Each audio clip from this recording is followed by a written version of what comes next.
of that word. I've used it in many contexts. But apparently I can never use it again, because this is the final convergence, according to the past version of myself, who decided to name this episode. So this is going to be a follow-up to last week, when I had the ghost of bass Patrick Henry on. And we're going to be picking up the baton from what we talked about. See, we've learned. We did the final boss last week, and now we're doing the final convergence.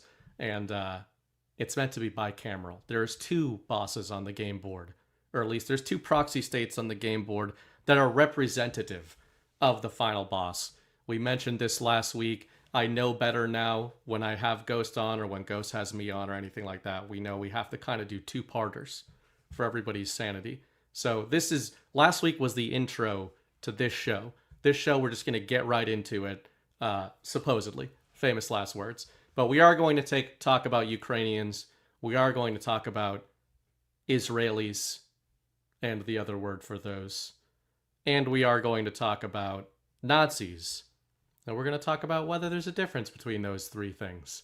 And that should be pretty fun. Definitely not the sort of topic that could ever get us into any sort of trouble by anybody. Uncontroversial stuff. Just kind of boilerplate geopolitics, as you've come to expect. But before I bring Ghost on again, I'm going to thank tonight's sponsors, and we have a few tonight, starting with our friends over at River, which is our preferred open source platform for Bitcoin.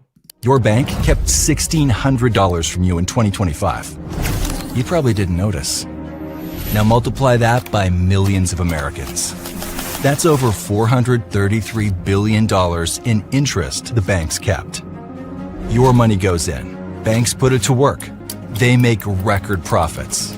You get almost nothing in return. And when they blow up, guess who has to bail them out? So what are you supposed to do? Ask politely? Wait? Accept that this is just how banking works? Or you could put your money where it works for you. On River, your cash earns 3.3%, paid in Bitcoin. Earning Bitcoin gives your money even more room to grow. And it's just as easy as how you bank today. You can get paid, pay your bills, and access your money anytime. Start banking with Bitcoin on River. badlandsmedia.tv/river. You will not regret it. Gotta love John's monotone at the end there. Really knows how to push it over the edge. I said open source. Open source was the wrong terminology to use there. What I like about River, what we like about River, is they do proof of reserves.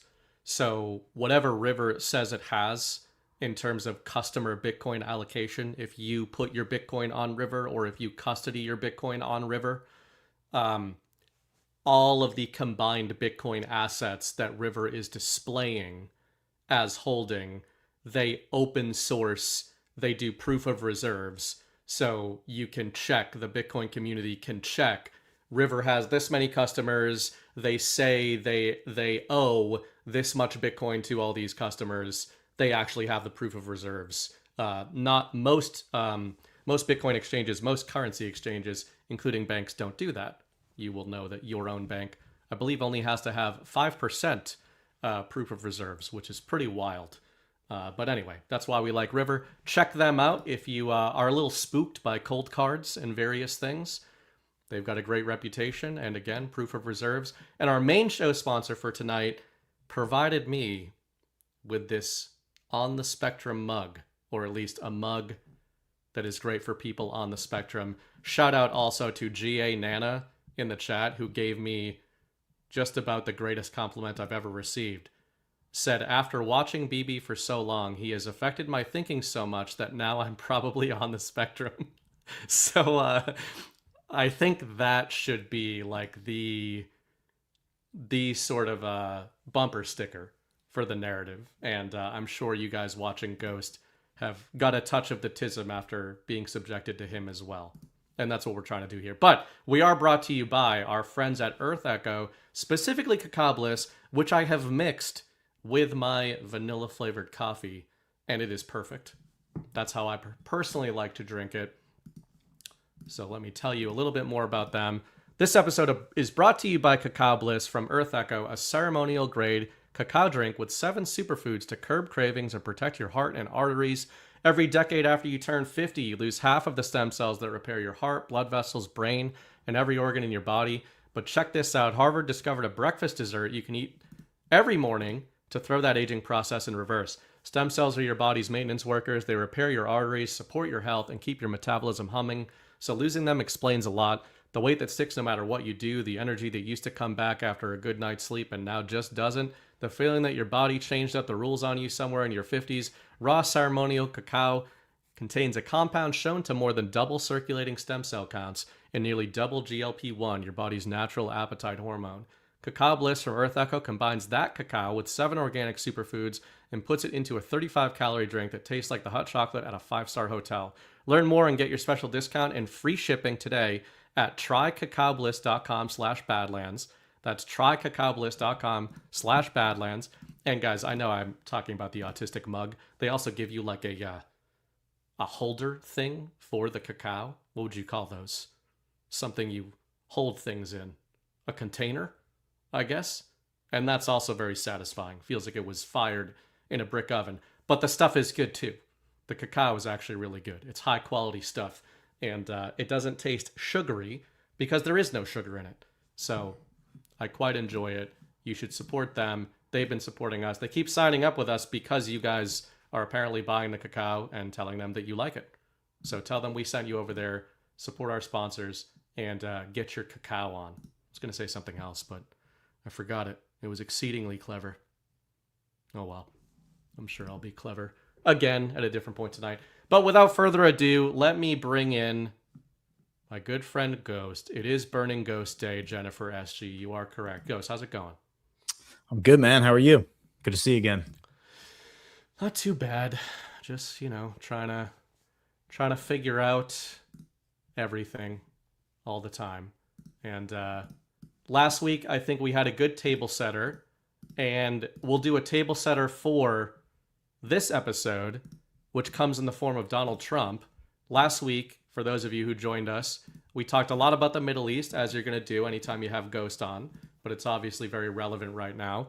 And we were using the Middle East and the Iran war and everything spinning out from it kind of as a table setter for the global economic and global geopolitical reordering that we've been talking about for a long time. There's various names you could apply to this.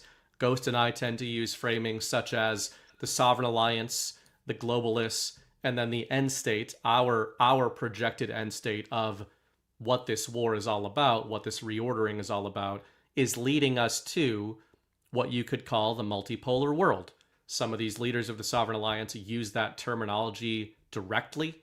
Xi Jinping and Vladimir Putin are 2 of the ones who do. Sometimes Mohammed bin Salman does. And Donald Trump has started to dip his toes into using multipolarity as terminology. But we talked a lot about the Middle East, not just because, the Iran war is going on, but as you know, with all of the analysis you do, the Middle East really has been this perpetual land of engineered war, strife, religious, economic, kinetic. And as you've said before, it doesn't really matter what you're doing around the rest of the geopolitical game board. If you're actually trying to get the world into a multipolar, stable framework, you're just not going to do it without completely remaking what we're seeing in the Middle East. And I don't know if you have any thoughts on that as a table setter. We sort of talked about last week that some of the countries that aren't even in the mainstream news right now in the Middle East seem to be realigning and transitioning very quickly, in keeping with that vision we've been laying out for a few years. Yeah, I mean, it's the economic and security architecture of the Middle East is completely changed in the past 5 years, and that's, pretty much been the central focus of my work, and like my research and just documentation and all of it, kind of documenting step by step the relationships, the conversations between leaders, the actions between the countries, like the deals that are being cut, the moves that are being made, the old wounds that are being, I guess, healed, for lack of a better word.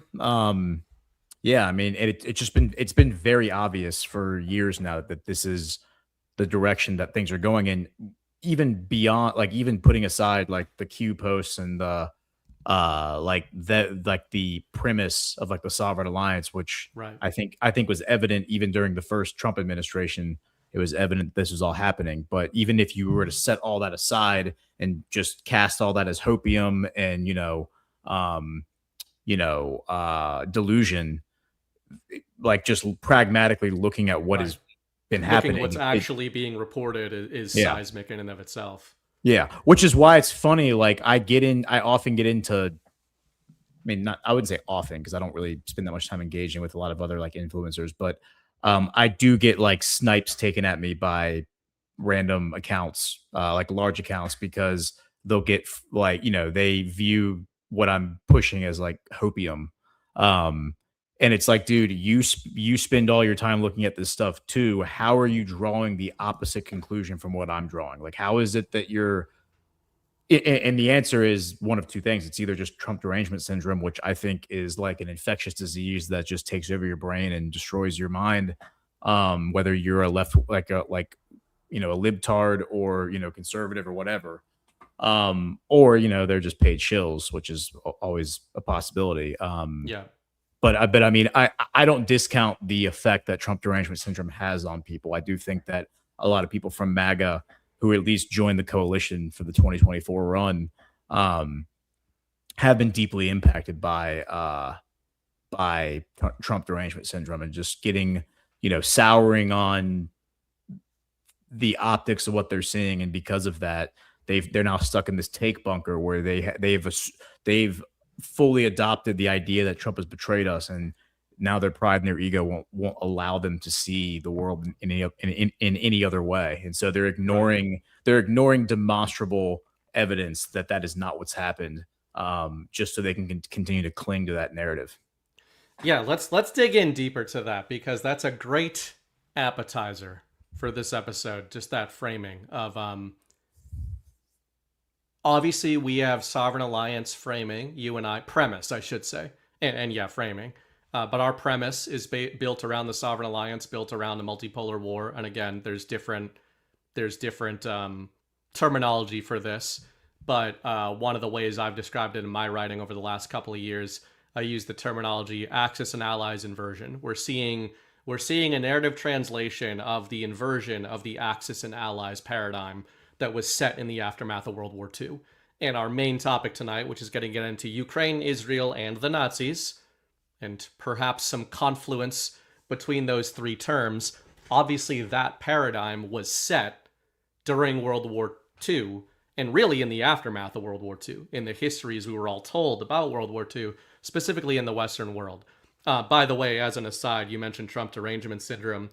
I got a text at 8:16 p.m.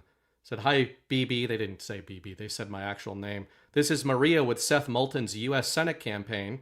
The status quo isn't working. Seth is a new generation of Democrat who has the energy to take on Trump and will lower costs for housing, healthcare, and energy. Can Seth count on your vote? Reply 1 if yes, 2 if undecided, 3 if oppose, stop to quit." And I responded, "I'm a huge Trump fan, you dumb bitch." And they have not responded to me yet. So I don't know if that was a bot or a real senator's bot. But either way, that's some Trump derangement for you. But I thought the way you set that up, especially if we leave aside our framing that we know we have, and we just look at what we are being told about the geopolitical game board by mainstream news, by world leaders, the deals that are being signed. We talked about the Mecca agreement last week when you were on the show. That's a great way to look at it. And to your point, we are seeing the retreat along what I refer to as Overton's goalpost. Because they're never just going to come out and admit this, the sovereign alliance is real and the multipolar war framework has been correct the whole time, or that somebody like you has been right about who the good guys and the bad guys are in the Middle East, to be cartoonish about it. They're going to start trying to pretend, by they I mean commentators, geopolitical whiz kids, all that kind of stuff. They're going to start pretending that these are new developments, when really they seem to be kind of new disclosures, even though you could see them coming from a mile off. And tonight, a few hours before showtime, Donald Trump kind of teed us up perfectly. This is basically a perfect follow-up to what Ghost and I talked about last week. We spent a lot of time on Syria. We spent a lot of time on the Mecca agreement.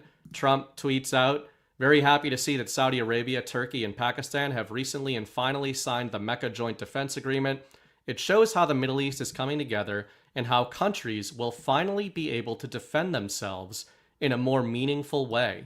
Congratulations to the great leadership of the three nations mentioned. This is a big, bold, and important first step.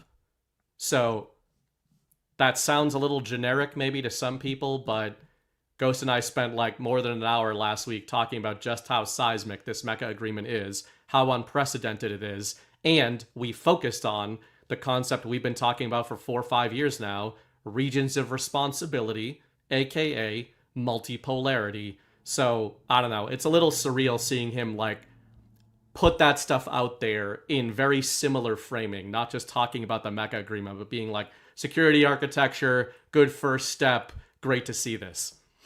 Yeah, and I mean it's important. I mean, first of all, again, just like the reaction from whatever, like the zeitgeist. It's funny because this happened a week ago, where they all met and like this, then they signed it. That was I think 2 Fridays ago, and then we talked about it last week. And people, the people who caught it, who saw it in the news, were like, "Oh, this seems like kind of a big deal." And now that Trump has said it, now it's like everyone has permission to be like, wow, this is definitely a big deal. Because now Trump, because over the past week, you've had a lot of, I would assume, Five Eyes and Mossad media just trying to subvert this thing and trying to poo-poo it, trying to throw, cold water on it. A lot of the framing has been pointed at the fact that this is kind of a, stick in the eye, so to speak, of the Abraham Accords. I would somewhat agree with that assessment. It is kind of a stick in the eye to the Abraham Accords because for all of the Groypers, Nazi bros, like Hitler bros, like whatever you want to call them, the people who are convinced that Trump is a like Jewish puppet, like an Israeli puppet, they are obsessed with the framing that like the Saudis are crypto Jews, are like in Israel's back pocket, that somehow every single leader, like you'll see them say that every single leader in the Middle East is somehow working for Israel. They always will find that framing. They'll always kind of like just twist every single story into being like, well, they're doing this for Israel. They're doing this for Israel. They're doing this for Israel. And it's like, how do you explain this Mecca agreement then? Because if these guys, like, again, what they said when this thing was first announced is their framing when this was first announced was that this was a ploy against Iran on behalf of Israel. Like, that's what they said was happening. And it's like, okay, well, Pakistan is not exactly like an ally of Israel. Like, India is an ally of Israel. Pakistan and India are like sworn enemies. Let's just establish that. Amichai Chikli, who is the diaspora affairs minister under Netanyahu, has been saying for like 4 months that the next war is going to be with Turkey. I mean, he's been like exhaustively repeating that on every radio show and television interview he does. And again, he's a reflection of the Jewish elite, like the Israeli diaspora, which is like the Israeli billionaires who live around the world who have like infinite money and influence and power. He is their talking head, basically. And so when he says that Turkey is the next target, he's speaking on behalf of them. And so when he says stuff, I pay attention. He just said this past week, well, I have the video that Syria is actually going to be like, he's like, a war with Syria is inevitable. Like, we're 100% going to go kill Jelani. He's definitely a terrorist. We're going to go kill him. And this is a week after Jelani signed a deal with Putin to give Russia access to their military bases. So, and while Trump is talking so well about him right now, Trump is fully, after a year, like in the public narrative, totally endorsing Jolani and being like, yeah, we're good. We've got a great agreement worked out with them, which last week you and I talked about. You've got to look at the pincers from both sides. If Trump is cool with Syria and Putin is cool with Syria and both are signing deals with Syria, then those deals are obviously mutually agreed between the superpowers as well. So yeah, it's interesting timing that Israel and or NATO keeps getting in the middle of the people that Trump is praising. Yeah, and like in the first time that I presented this like whole vision like this, which was I believe like it was the first week of February. One of the times I did it, I think I may have done it on my show, but then I did a more condensed version of like a 10-minute version of it, when like a show that I do with the Alpha, that I do regularly with him on Sundays. And at the very end of it, at the very end of like because I went and pulled the clip, I said, and the thing you got to keep your eye on is Syria, because Syria is going to be the center of this whole thing. And that's true. Syria geographically is at the center of this whole thing. It's one of the reasons that Assad had to go in the eyes of the neocons and the Zionists. Like he had to go because he had a vision, which he called the 5 C's vision, which was to connect the 5 bodies of water that are all around the Middle East, with railroads, with gas pipelines, and build an economic architecture that would stabilize the Middle East. And it would give all the countries in the Middle East that historically had problems with one another reason to work together. It would give them all economic entanglement. And it would do to the Middle East what basically the post-World War era did for Europe, which was like stabilize Europe. Of course, there was a lot of nefarious things happening in Europe following the World Wars. But you could argue one of the positive things to happen is that generally centuries of warfare ended, and Europe was set up to become more prosperous. Of course, that's not what happened, because then you got, globalists who gutted their countries, gutted their economies, outsourced all their manufacturing to the third world, just like in America. But Europe was set up to succeed after the world wars had you not had this satanic element that had taken over. But getting back to this architecture in the Middle East, the thing that's really important is just that is giving them their sovereignty and letting them figure it out. So the Abraham Accords was great. I mean, I always posited going back to 2022 that I thought it was actually designed to protect the Muslims from Israel, not protect Israel from the Muslims, because Israel has always kind of done whatever. Doing that. Israel's always done whatever it wanted to the Muslims, right. with like absolute a blessing from the West. It's really now for the first time that it's starting to get pushed back, and it's not handling that very well. So yeah, I mean, this Mecca agreement is significant because it's not being coordinated by the White House. It's not being coordinated by Trump. It's not being coordinated by an external power. It's them doing it on their own. And that's what I think pisses off the powers that be. And I'll just show you this. I was making comments this week about the Middle East Eye. The Middle East Eye, for those who don't know what it is a London-based publication. It's literally based in London. It says so on their website. It's not like a hidden fact. And it also is sympathetic to the Muslim Brotherhood. There have been leaked documents that have proven that CIA agents making presentations to Qatari officials on behalf of the Muslim Brotherhood, being like, "Hey, these senators in the U.S. are about to designate the Muslim Brotherhood a terrorist organization. Here's why that's bad for you, Qatar. We should amplify our narrative using friends in the media who are sympathetic to the Muslim Brotherhood, one of those being the Middle East Eye." And all of this tracks because the Middle East Eye is based in London, and the Muslim Brotherhood, of course, was created by MI6 in 1928. So the two narratives that they came out with this week was, first, they came out and they said, this was on Monday, why Egypt held back from joining Turkey, Saudi Arabia, and Pakistan's defense. So their original narrative was that Egypt doesn't want to join because it wants to remain on good terms with Israel. It wants to remain on good terms with the UAE. It wants to remain on good terms with India. And India does not like this pact, apparently, of course, because of Pakistan's involvement. Then, like 2 days later, that narrative didn't really stick. So 2 days later, it then comes out and it says Saudi Arabia actually is the reason that Egypt didn't. So Yeah. Egypt is fine with it, but Saudi Arabia is not fine with them. And Yeah, because Sisi came out and was like, actually, we're thinking about joining. Like, we're still in the process of like reviewing all the implications of it and kind of better understanding it. Like, what are the obligations? Like, what's being asked of us if we join it? And so then Middle East Eye came out and said, actually, it was Saudi Arabia that blocked him from joining. So then MBS comes out and Faisal bin Farhan comes out and said, actually, we really want Egypt to join, and our expectation is they're going to join. And so it's like they keep moving the goalposts because these leaders keep coming out and saying, actually, Egypt is going to join. So now we have a speech that's been given by MBS where he says his expectation is Egypt is going to join. We have a speech that's been given by Shehbaz Sharif, who's on the right, the prime minister of Pakistan, who says his expectation is Egypt's going to join. And then now Erdogan's given a speech where he says the same thing. He also did an interview today where he said the same thing. He was like, yeah, I fully expect Egypt to join.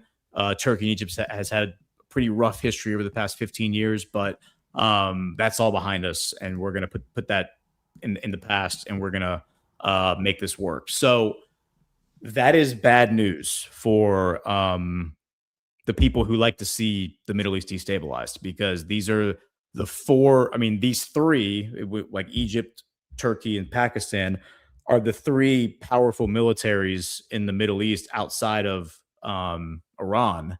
And then Saudi Arabia, of course, is like the bank. I mean, they have a ton of money, and they also now tend to have a ton of political influence because of how much money they've invested around the world. They've divested out of oil, and they spent the entire Biden term, and this is what I was tracking in real time throughout that period.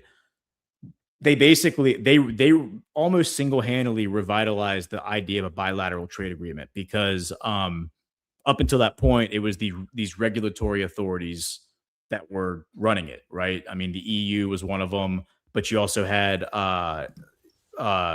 they tried to do the TPP, which didn't end up working, but they had things like that, where you had like these UN-backed trade authorities where two countries couldn't just sit down and negotiate. It had to go through this third party. Well, Saudi Arabia started going around to countries and saying, look, we need to get out of oil. We need places to park our money that are safe, where it's going to grow.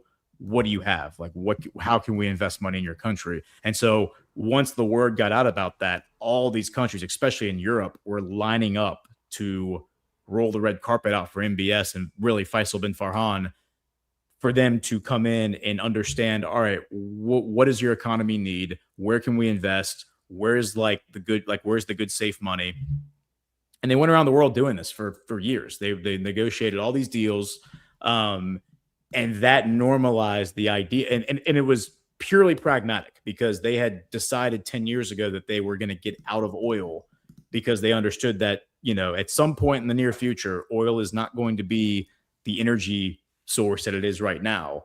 And so because their entire civilization and the royal family is dependent on the PIF, the Public Investment Fund, for their allowances and their funding, they better make sure that they've diversified. Like any smart financial advisor would tell you, you better be diversified in case that one thing that you have all your that one basket you have all your eggs in goes up in flames, which, by the way, has been Saudi's downfall for the past 70 years. Is like, whenever there's a downturn in the oil market, Saudi Arabia suffers significantly.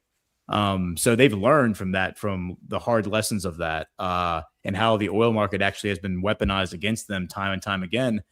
So they broke out of that. And then once they normalized those agreements, my theory, by the way, is that that's how they took over the UN. The UN has been a problem. I mean, is a problem, right? I mean, we don't have a positive view of the UN when it's like, is the UN a good thing? No, I don't think it is. I think the UN, it could be something useful. It could be like a place where countries get together just to talk, right? If that's all it was, but it's become a governing body, which is the problem.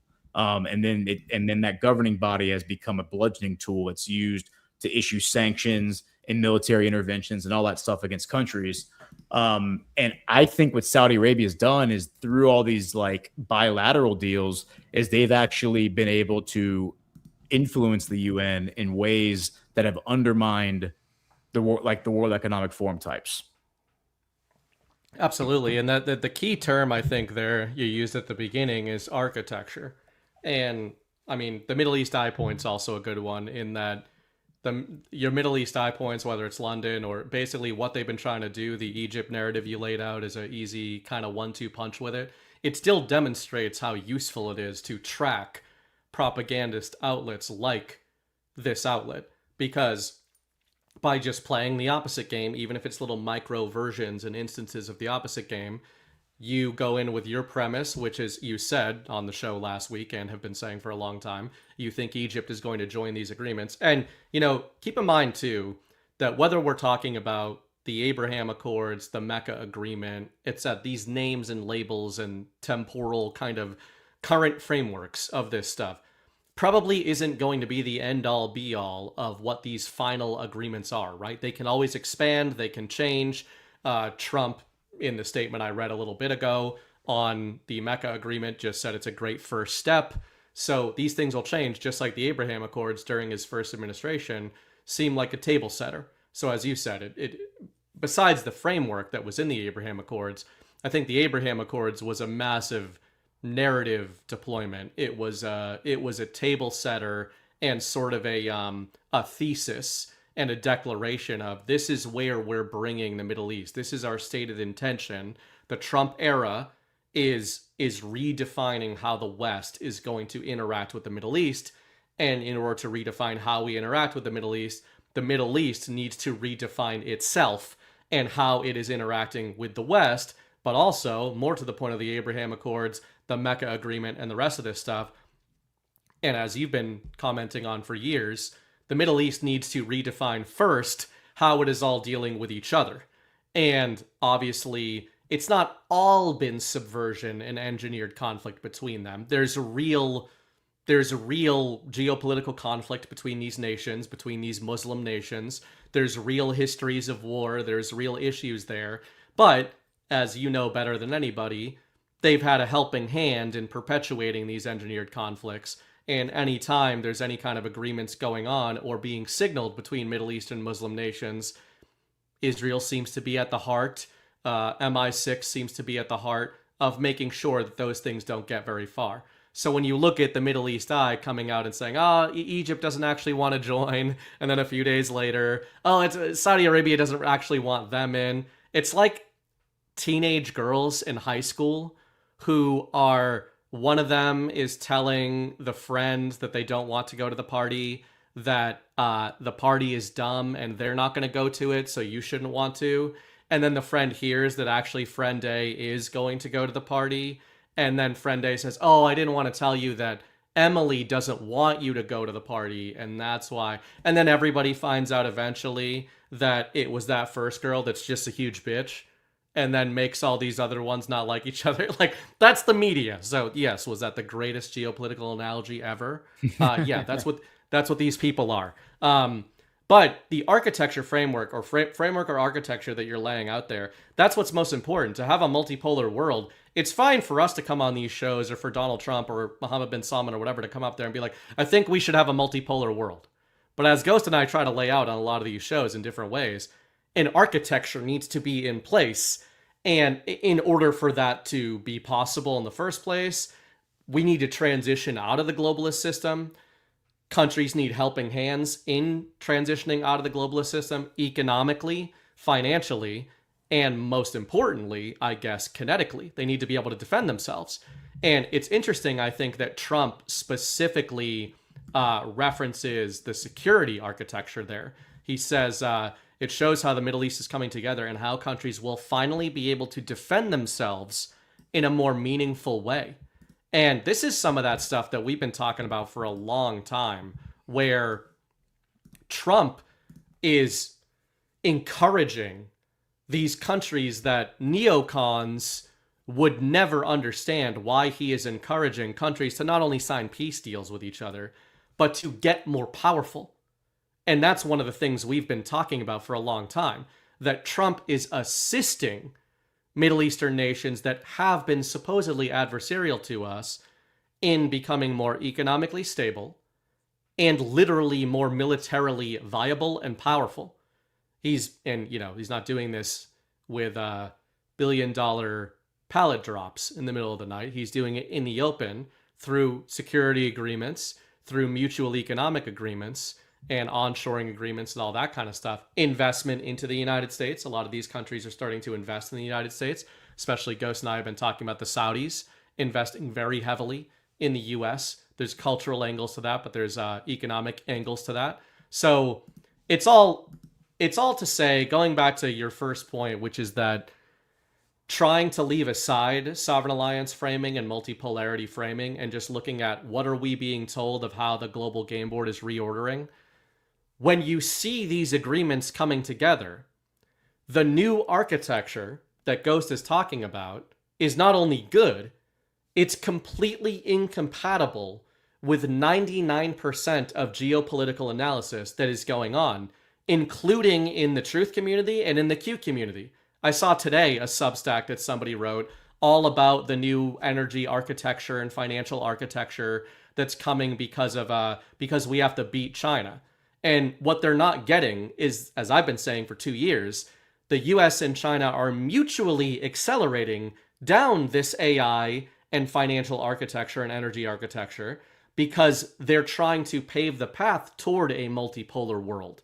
So, but everybody else just has to react to all these new developments and be like, that's weird that all of a sudden we've got this security architecture and these agreements between these super serious adversaries, and this doesn't seem good for US allies. And then Trump endorses it, and they all have to get on board with it, which just shows Trump's cultural and narrative power. So, contrary to popular belief, we do try to check our underlying premises all the time. I know that's what you're doing on your show all the time. Yeah. It just so happens that when a Mecca agreement comes together and Ghost had drawn in crayon the exact parameters of the agreement months ago, that everyone else, whether they're followed all the drops or followed Trump or whatever, is telling you is never going to happen because these people are all our adversaries.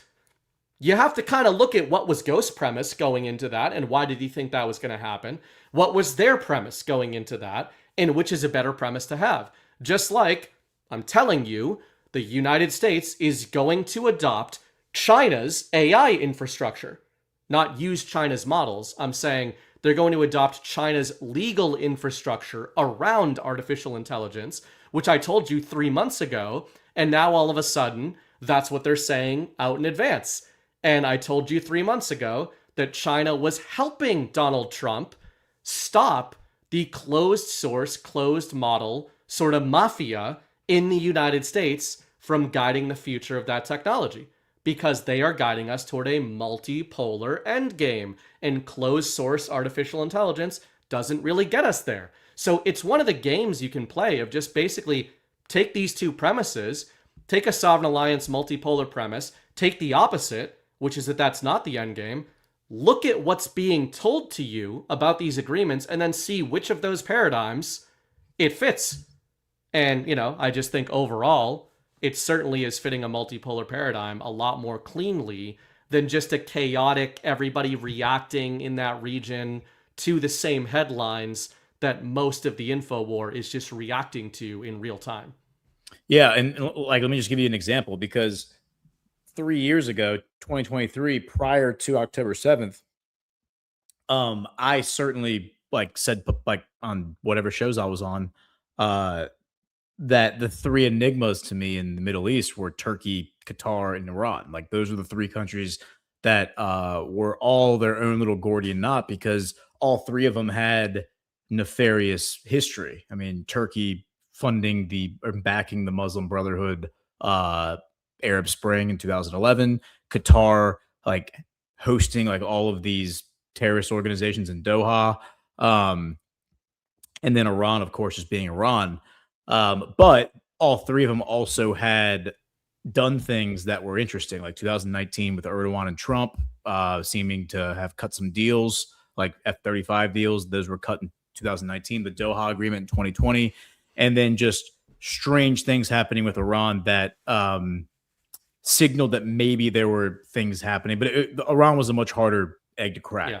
Admittedly back then, but I didn't know. Like I said in 2023, I didn't know. It seemed like if there were bad guys in the Middle East, outside of Israel, it was probably one of like those three countries.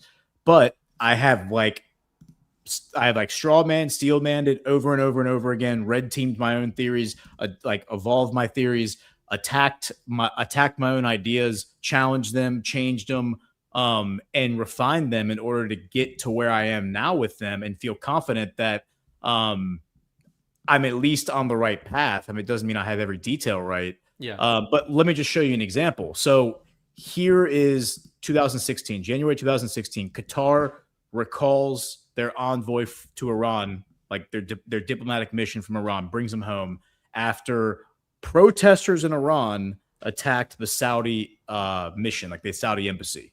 Okay. So like these Muslim countries, even though they're not like great friends with Iran, they have, I don't think they're called embassies, they're called missions. They're diplomatic missions. These protesters, who I would assume were probably backed by by black hat forces, attacked the Saudi mission. And so all these other Arab countries pull their missions out. They're like Jordan, Kuwait, even Djibouti down in Africa. They all pull their missions out. They're like, all right, we're done with you, Iran. We're done with you. This is all leaning into, in my opinion, this neocon Zionist plan to get the Arabs to join the West in fighting Iran in a war. Like that's what I think was happening. Okay. And then 18 months later, MBS, because right at this point, Trump has not been elected president yet. This is January 2016. 18 months later, after Trump is elected president, after the sword dance, MBS becomes crown prince in June of 2017 and immediately declares war. He doesn't really declare war, but he declares like a big economic blockade and cyber warfare campaign on Qatar. And all the other Arab countries join him in doing that. And I even went and asked AI like multiple different ways. I was like, okay, my theory here is that in doing that, in isolating Qatar, it pushed Qatar into the arms of Iran. I just went and asked it again just for shits and giggles. I was like, let me just ask it again just for the sake of argument now that even more information has come out. Here's what I said. I said, is it true that when Saudi Arabia declared war on Qatar in 2017, that Qatar revived relations with Iran?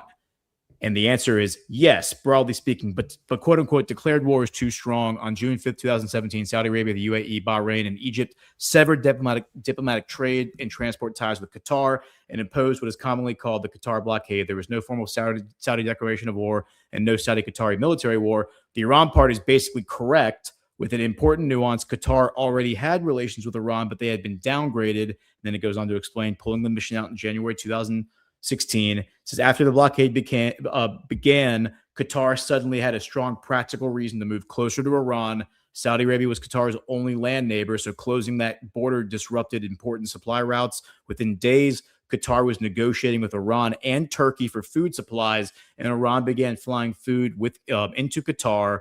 Reuters reported 4 Iranian cargo planes arrived by June 11th, with further shipments planned. So, and again, here's the article, June 7th, 2017, Qatar in talks with Turkey and Iran to provide food and water. And this is one day after Saudi Arabia had basically gotten the entire Arab League to declare war on Qatar. We now have learned in the past 3 or 4 months that, like Politico is reporting on it, that Qatar became the back channel for President Trump into Iran. And it's like, so this is the game theory. It's like, rather than just this top-down dictation of like, you're going to do this, like, here's the script, everyone. You play this part, you play that part, which is how it's a little cartoonish and a little childish, frankly, to think that like, that's how the world works. It's like there's way too much like cultural history and bad blood and just like human nature to think that everyone's just going to get on board with something like that. It's more like incentive structures and incentivizing people to act in their own best interest, which align with a greater vision towards an eventual outcome. And so getting Qatar to restore relations with Iran, right, then creates the opportunity to utilize relationships with Qatar, which Donald Trump had, to get a back channel into Iran. And then, of course, Qatar and Saudi Arabia make peace the week Trump's leaving office in 2021. That's not a coincidence. So the way that I see the Abraham Accords is that Trump used the Abraham Accords as a mechanism to get a lot of the Arab countries, which had not gotten along, Qatar was not part of it, to suddenly start cooperating with one another, right? Meanwhile, he was able to do it without resistance from the Republican Party, the Republican establishment, because they thought that he was going to use it to launch a war against Iran with the Arabs backing him, which he did launch the war against Iran ostensibly, but the Arabs never joined the war. So the whole Abraham Accords idea is up in smoke now. Like it's like it might as well have never happened as far as the GOP is concerned, because they didn't get the outcome from it that they were promised, which was the Arabs going to war with the US and Israel against Iran. Absolutely. And again, you're right to point out that none of us saw the specific Iran war narrative in 2026 coming. I didn't see it coming.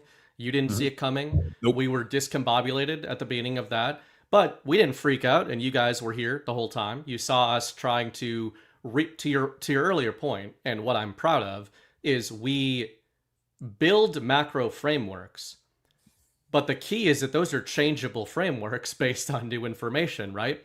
But I think what I'm so we were adapting in real time and going, okay, I think I had you on the narrative very soon after the Iran war situation started, like within a few days or within 2 weeks, and 2 weeks to slow the Strait of Hormuz that is now going on 7 months or so. And, we talked about that. We talked about not seeing that coming, but we started sort of readapting our frameworks, including the new information. I wrote an 8-part series on my Substack, like novel length thing, all about what I think the Iran war narrative and actuals could be accomplishing if the core premise holds. And that's what I'm focusing on. And that's what not only have I not backed away from, and that you haven't backed away from, but I'm more confident in that than ever now. Our baseline premise, macro foundational premise, is this idea of Donald Trump being involved with a sovereign alliance, which are countries we have traditionally either been at war with or in conflict with, or been engineered psychologically to dislike or to fear. That represents basically the new allies, the Axis and allies inversion, and that the end game is a multipolar world. So when the Iran war situation happened, on the surface level, it seemed to butt up against and contradict that premise. You're thinking, okay, well, I guess maybe if they have to take out Iran or something to pave the way toward this multipolar world. But I had laid out a premise in January before the Iran war. Didn't think the Iran war narrative was going to happen, but I did lay out a premise early on and said I thought there was going to be a disentanglement operation there, a regime change operation or narrative, and I thought that it was going to be quick like Venezuela. But the reason I said that I thought there was going to be that kind of narrative playing out there is because Donald Trump marked them as a regime that needs to be taken off the game board, either actually or narratively, to pave the way toward that multipolar vision. So, obviously, the disentanglement is just way more complex and way more far-reaching, as most people have learned in the last 7 months, because of Iran, because of Israel, because of just the geopolitical Kobayashi Maru, as I've been calling it, of the Middle East.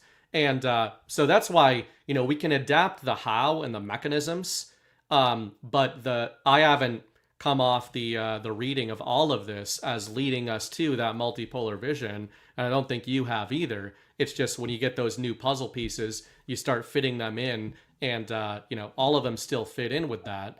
I wanted to hit another one that, this isn't directly about the Middle East, but Trump posted back-to-back sort of soft sovereign alliance multipolar war comms here. So the one we read at the start of the show was about Syria. This one's pretty funny. I saw Chris Paul post this earlier. He's talking about the Koreas. Based on my very good relationship with Kim Jong-un of North Korea, I am not happy with the fact that the United States has long ago agreed to participate in joint military exercises with South Korea. These exercises are not only costly, with much of these costs paid for by the United States of America, as usual, but send a signal that is totally inappropriate and hostile to a country that, as long as Donald J. Trump has been president, has been unthreatening and respectful. Therefore, and based on the fact that it's too late to cancel, I've instructed Secretary of War Pete Hegseth to substantially reduce the joint military exercises. While somewhat unrelated, I recently asked the president of South Korea if they would like to join us in the denuclearization of the Islamic Republic of Iran, and they said no thanks. Thank you for your attention to this matter. I mean, this is incredible, and obviously he relates it directly to what we're talking about with Iran. But to go further than that and to start to transition us toward Ukraine and the Nazis of it all, I don't know if you guys have noticed in any of the geopolitical headlines over the last 2 weeks, but the globalist media is starting to spin up the North Korean boogeyman again, as they do every so often, specifically in relation to the Ukraine war, where North Korea is supposedly helping the Russians. We're being told, to go back to ghost framing, let's take it at face value. What we're being told from the battlefield is that North Korea is assisting Russia. So again, basically the theme of last week and the theme of this week. Our underlying premise is that Donald Trump is assisting the Russians, or at least is not stopping the Russians from their special military operation. The globalist media and our so-called allies are telling you that the North Korean regime is assisting our enemy, the Russians, in killing the Ukrainians, and that makes them the bad guys. And now Donald Trump puts out a direct statement telling you that he sees North Korea as a non-hostile actor, and he sees South Korea as unacceptable. And he no longer wants to participate in joint military operations with South Korea, who is part of the Allies, which I've been saying forever, are the Axis. So if you have any thoughts on that, but another inversion, and Trump seems to be getting a little bit more direct in just talking about these inversions in real time. Yeah, this is an interesting one. Earlier today, I looks like he posted that at like 5 o'clock. And I'm not like claiming this is a boop or anything, but at 2 o'clock, I was on Alpha's show. Like Alpha and I do a Middle East show on his channel every Sunday. And I spent the first 30 minutes of the show just walking through the history of Kim Jong-un and like the going back to like his love of the Chicago Bulls and his relationship with Dennis Rodman and all that. And then walked right through the whole poop balloon saga and how the poop balloon campaign was used to thwart a plan by the CIA to false flag a war with South Korea, North Korea, and the TLDR of that. I mean, you can go. Anyone who's listening can go listen to the Alpha show and get the 35-minute version of all this, but. The TLDR is that President Yoon, who was the CIA puppet to replace President Moon was the president of South Korea during the first Trump administration. And he actually wrote in his 2024 memoir that Kim Jong-un had told him on the phone that, or maybe it was in person, that he was willing to give his entire nuclear arsenal up to South Korea, as well as his entire conventional arsenal up, so that his daughter wouldn't have to grow up with the same proverbial gun to her head that he had to grow up with, like the constant threat of war from the U.S. and South Korea. And then, of course, he ended up doing that by giving his entire conventional arsenal to Putin to fight Ukraine, which is where, like, we were told for years now that North Korea has emptied out their armory, just giving all their munitions to Russia so that Russia can use them to fight Ukraine. So when Yoon took over from Moon, the plan was, this was, I think, December 2024, if I'm not mistaken, maybe 2023. The plan was that everyone remembers the day that he announced the martial law. The plan was to use the poop balloon narrative to convince the military generals to fire artillery rounds at the site where they're launching the poop balloons from. The poop balloons were in response to actual propaganda balloons from South Korea going into North Korea full of K-pop USB drives and leaflets and stuff. And so Kim Jong-un sent back, balloons full of dirty diapers and cigarette butts, which is hilarious.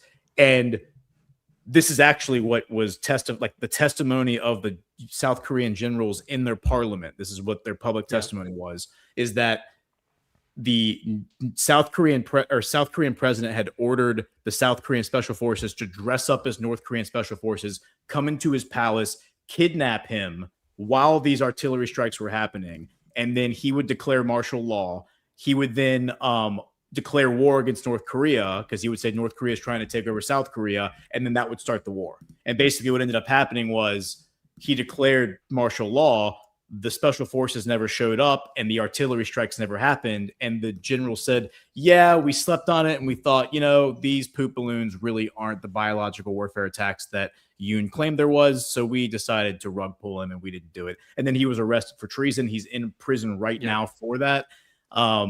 And that's the story there. So literally the CIA's plan to start a war between South Korea and North Korea in 2023 was thwarted, or 2024 was thwarted by poop balloons. That's the actual story. And it was brilliant. Kim Jong-un will go down as one of the great military minds of our age because of that. I mean, it was so smart what he did, because it was so stupid and so goofy, and the media ran with it in like the silliest way.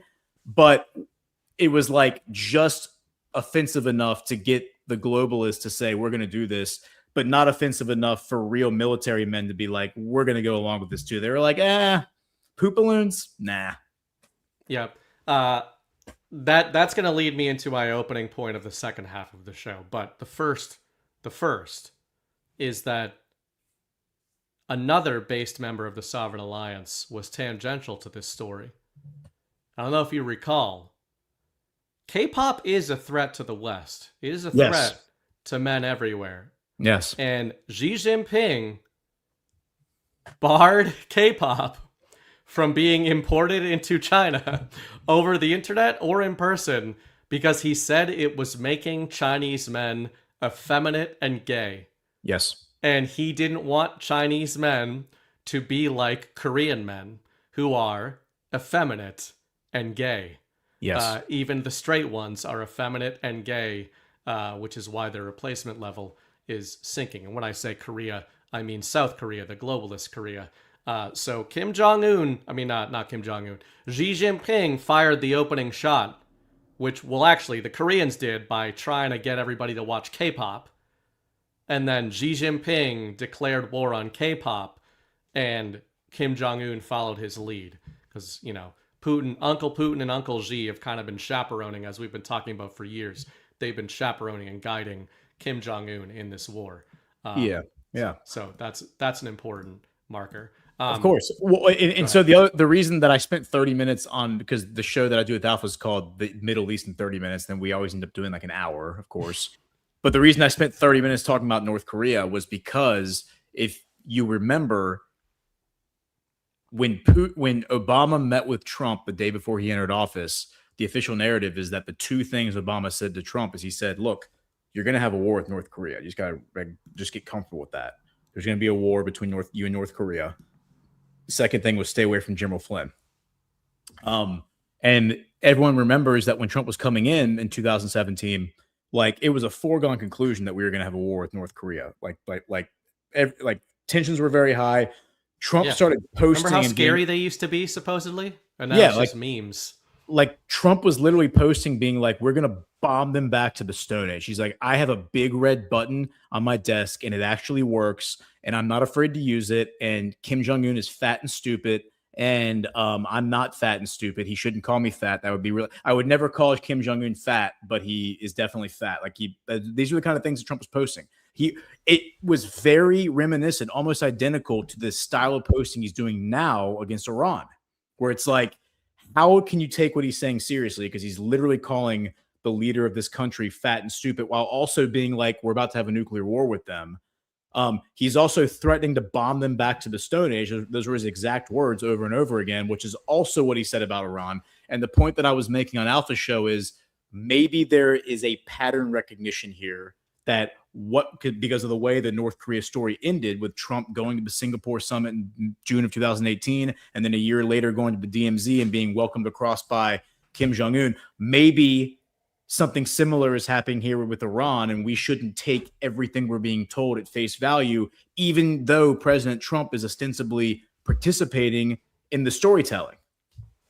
Absolutely. I am going to pick up on that, and I'm going to roast Alpha and Josh for their takes, even though that's not what Ghost is intending to do. Ghost is going to be the nice one. I'm just going to use them as a fun illustrative little point, but they're just indicative of something larger that Ghost is has teed up for me, and that is the keyword you just used, which is premise.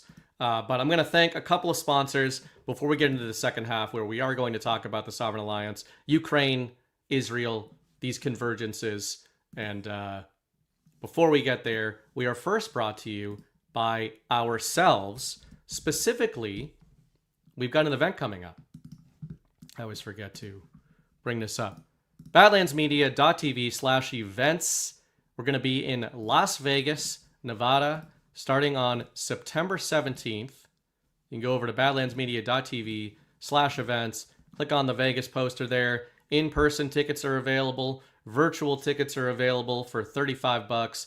The in-person tickets, we got VIP packages where you can come to a Thursday night dinner, hang out with all of us. It's just going to be a very low-key, chill sort of atmosphere. We're going to be at the Ahern in Vegas for 3 nights, which is a great venue. It's going to be panels. We're going to do a DPH on Saturday night. It's a lot of fun.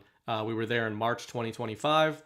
So it's been about a year and a half since we've been there. So looking forward to seeing you guys. Please join us in Vegas in just 1 month from this weekend. And then we are also brought to you by ourselves in the form of Soft Disclosure. Soft Disclosure deodorant is made with purity-tested ingredients like organic arrowroot powder, magnesium hydroxide, and nourishing plant oils. This deodorant keeps you fresh without covering up the truth. Activated charcoal works like a magnet to help draw out impurities, while green matcha tea brings antioxidant power to protect and calm skin.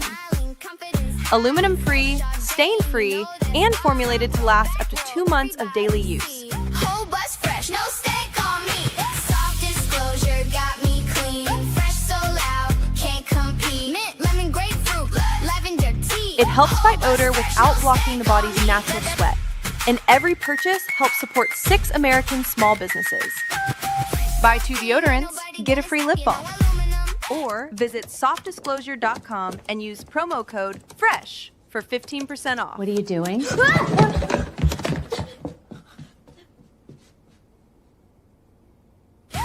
Disclosure got me clean. Fresh so loud, can't compete. Softdisclosure.com. Every bottle nourishes your soul, and it nourishes our soul as well. And we are also brought to you by our friends at Rumble, specifically Rumble Wallet. We hear a lot about crypto, but here's the part most people miss. Crypto was created so you could actually own and control your money. After the 2008 financial crisis, Bitcoin was designed as an alternative to banks. So instead of a bank holding your money, delaying transfers, or limiting access, you're in control. And if you've ever had to wait for a transfer to clear, you felt that problem. Now, fast forward to today, everyone's heard of crypto, but getting started still feels complicated. That's exactly why we use Rumble Wallet. It takes all that complexity and makes it simple. Choose what you want: Bitcoin, dollar-backed stablecoins, or even digital gold backed by real gold. No complicated setup. It connects with MoonPay, so you can use your credit card, debit card, or bank and be up and running in minutes. And once you're set up, you can even support your favorite Rumble creators like us at Badlands directly. So do this now. Scan the QR code or click the link in the description. Download Rumble Wallet. From there, you can set up your wallet, tap buy, and you're in the game. In just a few minutes, you can go from hearing about crypto to actually owning some. I also saw some disclosures the other day of, what's it called? America Crypto, American Liberty Crypto, whoever, Eric Trump's crypto company. They've got like 5,000 Bitcoin on the balance sheet that they bought recently. So some moves being made beneath the surface. Okay, now to roasting Alpha and Josh. And I'm only half kidding. But everyone knows when I'm half kidding, I'm not kidding at all. But we're talking about premises, right? And I'm transitioning us into the US and Russia. And, we can get it to Ukraine and all that. But first half of the show, we talked a lot about premises, architectures, and where these things are going. We all, as you said earlier, get the micro wrong every day. Like, we say stuff every day on these shows that turns out to not happen, or it happens in half the way we said, or we're completely wrong about the micro. It's the macro I care more about. What are these overall frameworks? Now, when it comes to the Sovereign Alliance, that is an overall macro framework, right? It posits that Donald Trump is working with a group of international leaders of nations who we have been told by the mainstream media, by the globalist media, and globalist propagandists are the bad guys. I said in the summer of 2025, I believe, I wrote an article called Axis and Allies. It was all about the inversion. And I said in July of 2025, the globalist media was going to start branding Russia, China, and North Korea and Iran the new axis. That's what I named them, the new axis. I was basically right. In September, The Guardian wrote an op-ed talking about how Donald Trump was accidentally helping the axis of upheaval, they named them. And the nations they named were Russia, China, North Korea, and Iran. So our central premise has been that those guys are not the new axis, they are the new allies, and that the old allies are the new axis. So it's a total inversion. If you're watching this show, if you like ghost content, if you like my writing going back a few years now, you probably subscribe in whole or in part to that general premise. Donald Trump is working with Russia, with China, with North Korea, with Iran, actually, against the globalist deep state. That's like crazy to say in normie world. When I say I'm shitting on Alpha and Josh and, a lot of the Q people, what is annoying to me, or what I think we need to graduate beyond, is there's a lot of there's gradualism. There's gradation of people observing the narrative in real time.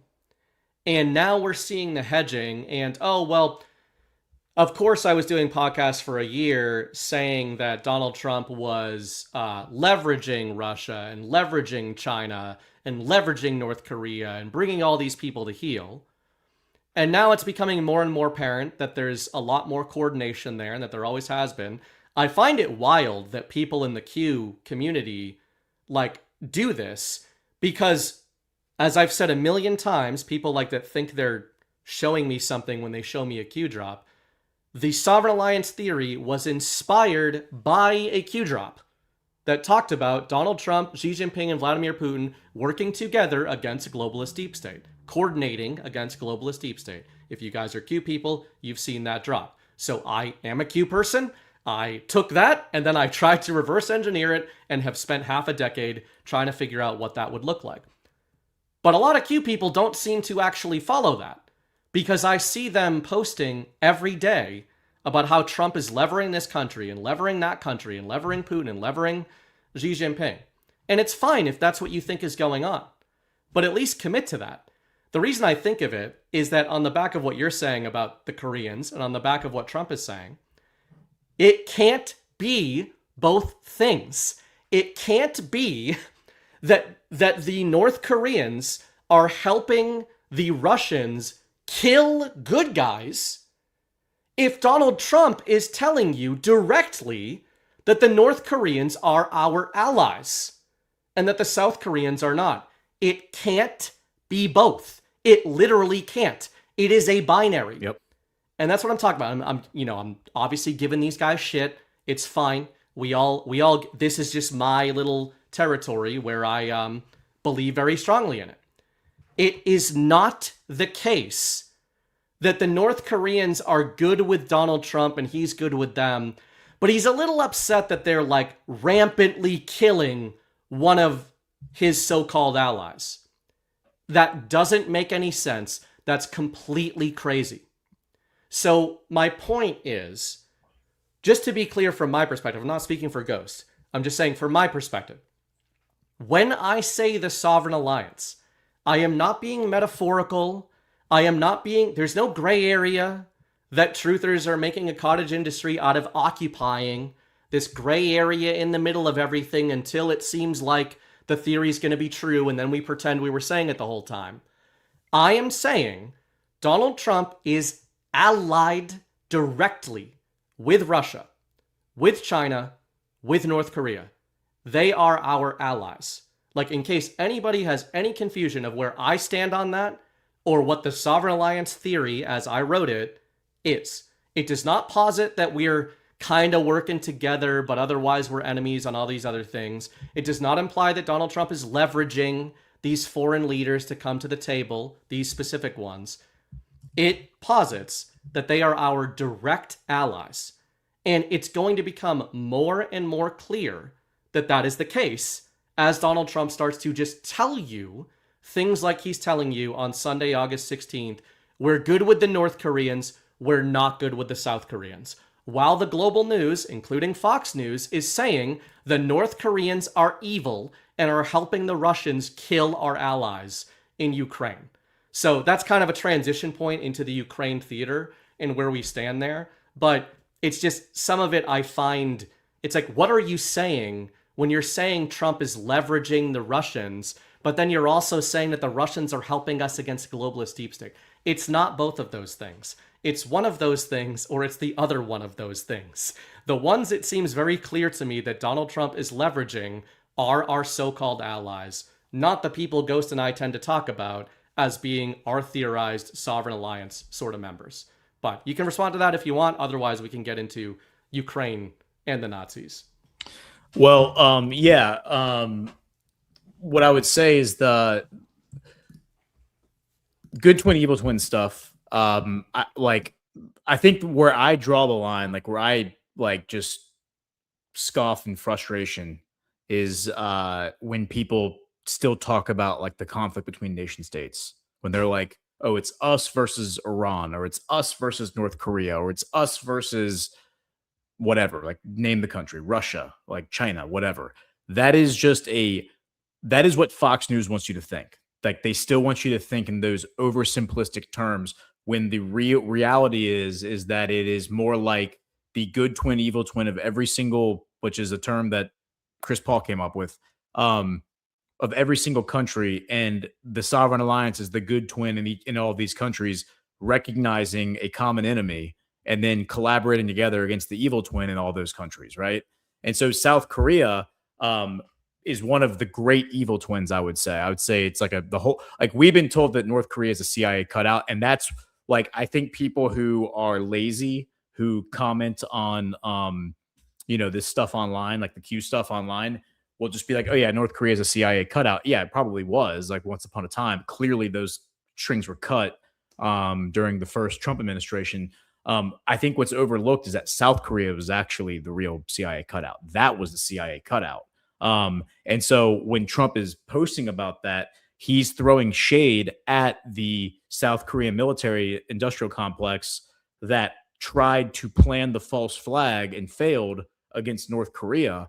And the guy who's president of, like, I'll say this, the guy who's president of South Korea now, President Lee, who against all odds became the president. I mean, it's funny how we keep seeing this happen. Pezeshkian in Iran, President Trump, this guy in South Korea, President Lee. After Yoon is thrown in prison for treason, the entire movement, I mean, everything from Fox News and like Con Inc.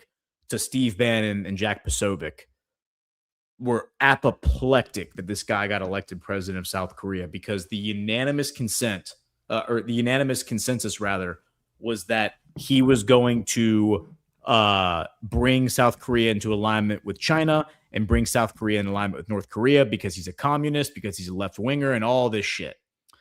Turns out he came out after he got elected. He's like, I actually love President Trump, and I'm going to cut a great deal with him. And then we got this amazing bilateral trade deal with South Korea last year that became the model for the deal that Trump negotiated with the EU. It was the South Korea's deal came like a few weeks before the EU deal, and it basically became the template that Trump used for the EU deal. And after we signed the EU deal, all the European leaders were apoplectic that Trump got everything he got out of the Europe. They were like, how the hell did you sign this deal, Ursula von der Leyen? How did you sign this deal? Like, you just gave away the whole farm to Trump. Well, the whole thing was established by Lee, and it's worth pointing out that Lee is not, like, hours before Trump puts that post out about pulling the troops off of that. And by the way, I think there's an evil twin in America still. I think there's an evil twin inside of the Trump administration. Oh yeah, of course. I think Trump is actively at war right now. It's called the GOP. Yeah, it's called the Republican Party, by the way. Yeah. So share my screen. South Korea proposes dialogue. We got to vote for them, though, Ghost. You're gonna vote for them, right? Yeah. If you don't We're vote supposed for them, to vote for the evil twin, because it's part of the plan to vote for the bad guys. Yeah, to support, who are subverting Trump. Support the people who've completely sold out your country and are the reason that your country sucks ass now, and have basically passed the Patriot Act and all that stuff. Vote for them. I will very proudly not be doing that in case there was any question. I will proudly be giving the GOP the middle finger all the way to the victory, the victory line at the end of this, the finish line. But South Korea proposes dialogue to end the war with the North. How angry do you think the entire GOP leadership is at hearing this? How angry do you think Fox News is? This is the reason they said that this guy was evil. They were like, this guy is going to placate North Korea. He's going to make friends with North Korea. He's going to make friends with China. This is why they said he was evil. And yet he is now trying to end the war that has been a war since 1950. That is 76 years this war has been going on, which is why the DMZ exists. It never ended. It was just an armistice that was signed. And now we have the war ending. He wants to end it. He's the one saying, hey, Kim Jong-un. Kim Jong-un came to President Moon 8 years ago and said he wanted to end it. However long ago it was. 8 years ago said, I want to end this war. So they're going to end the war. Like, the war is going to end. I bet you the whole Korean Peninsula is going to become one country is my guess. I hope, God willing, I hope Kim Jong-un is the dictator of the whole thing. That would be fantastic. Yeah, I mean, seriously though, it's like that would be a great outcome, because I think the worst thing that could happen would be if the quote unquote USAID democracy continues to rule that peninsula. That would be, I think, an unmitigated disaster. But yeah, so yes, they did send your grandfathers to war in Korea, including mine, to die to create a globalist subversion in that territory, just like they did in Vietnam, just like they did everywhere. Yeah, it was one of the CIA's first like big missions, was like creating that war, and I mean that was like 2 years after they created the CIA or whatever. So let me use that one to get into or unless, did you have another point on the Korea well, stuff? Well, the last point I wanted to make was just this is I wanted to bring the whole thing full circle, because we talk about like we should all be a little skeptical about what we're being told, and like take all of our preconceived notions about what we think we know about Iran or what we think we know about anything. So here's the story coming out of this is Times of Israel, but this is coming from Barak Ravi. This is from Axios. U.S. had secret back channel with the IRGC, because what we're like, where people will then move the goalposts is they're like, well, okay, there's a good twin in Iran, sure, but the IRGC, like, they got to be the bad guys, right? And maybe they are. I mean, Soleimani, Trump took him out, right? But look at this story. U.S. had secret back channel with the IRGC, learned it supports Iran's negotiators. The TLDR here is that Tulsi Gabbard went back in May and reached out to this guy, Barzani. I'll explain who he is in a minute. And Barzani went to his contacts in the IRGC because they wanted to know that, like it says right here, according to Axios, citing 3 unnamed sources, this is Barak Ravid, U.S. officials feared that talks with Foreign Minister Abbas Araghchi, Parliament Speaker Mohammad Bagher Ghalibaf, this is the rug maker, were liable to be undermined by the IRGC, which is thought to be the most powerful group behind Iran's leadership. In May, 3 months into the war launched by the U.S. and Israeli strikes, then Director of National Intelligence Tulsi Gabbard reached out to Nachirvan Barzani, the president of the Kurdistan region in Iraq, who has close ties to the IRGC, to attempt to find out the position of its leader, General Ahmad Vahidi. And it says a few days later, Barzani arranged a phone call with Fahidi, during which the general assured him that the IRGC backed Arakchi and Galibaf, the report said. So not only, this is what's really important, not only did Tulsi Gabbard speak directly to the IRGC, speak indirectly to the IRGC and was assured that the IRGC is looking to negotiate. They said right here, quote, I fully support them, and this is also the position of the IRGC. We prefer to solve this crisis through negotiations, Axios quoted him as saying. Now, maybe there's a war happening. Maybe there's not. Maybe it's all narrative. Maybe there are missiles flying back and forth. Maybe there's not. Maybe there's a bad twin in Iran that is still firing off missiles. Maybe there's not. Who knows? Like we should just remain skeptical about everything. But the official narrative we're being told now is that the IRGC are peacemakers. Like they're actually backing the peace negotiations and they want to make peace. And this Barzani guy is the deputy president of Kurdistan. And just so you understand what that means, here's the Kurdistan official Kurdistan regional presidency website. Do you remember like months ago when they said that like Mossad and Netanyahu, they wanted to arm the Kurds to go into Iran and take like they were going to be the ground force in Iran, the Kurds. Turns out not only were the Kurds not going to be the ground force in Iran, the Kurds were talking directly to the IRGC. The Kurds were the back channel for Tulsi Gabbard into the IRGC. That's the official narrative now. So not only were the Kurds not going to invade Iran on our behalf and fight the IRGC, they were the ones arranging phone calls between the IRGC and Tulsi Gabbard and the go-between between them, right? And then I just want to play this video because I personally think that Tulsi Gabbard is like one of the good guys. Don't have to agree with me on that. I've steel-manned that, straw-manned it against myself, red-teamed it. I extend that to Joe Kent. Don't have to agree with me on that either. There are a lot of people, Alpha included, who thinks he's a traitor. That's fine. Listen to this. He's on this Julian Dory's guy's podcast. That guy definitely seems like a CIA cutout. But listen to what he says here. And it's worth noting that Joe Kent spent like his career in the 2010s in special forces fighting Iranian-backed militias, like Shia militias. So those are the guys that he fought mostly. Listen to what he says about them.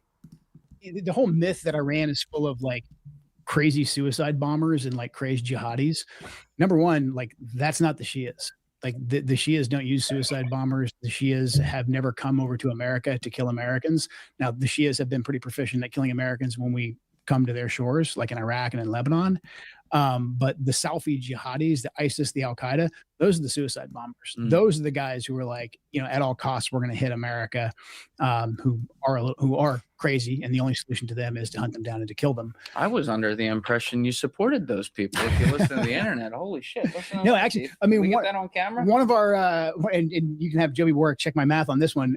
Our big ground forces that we used in the fight against ISIS, it was the Kurds, but also it was the Shia militias. I mean, when I was in Iraq in 2016, we were partnered with the Kurds, but right over just to our south was the Popular Mobilization Forces, right? That had Quds Force advisors. I was there as an American Special Forces advisor. There was Quds Forces advisors over there.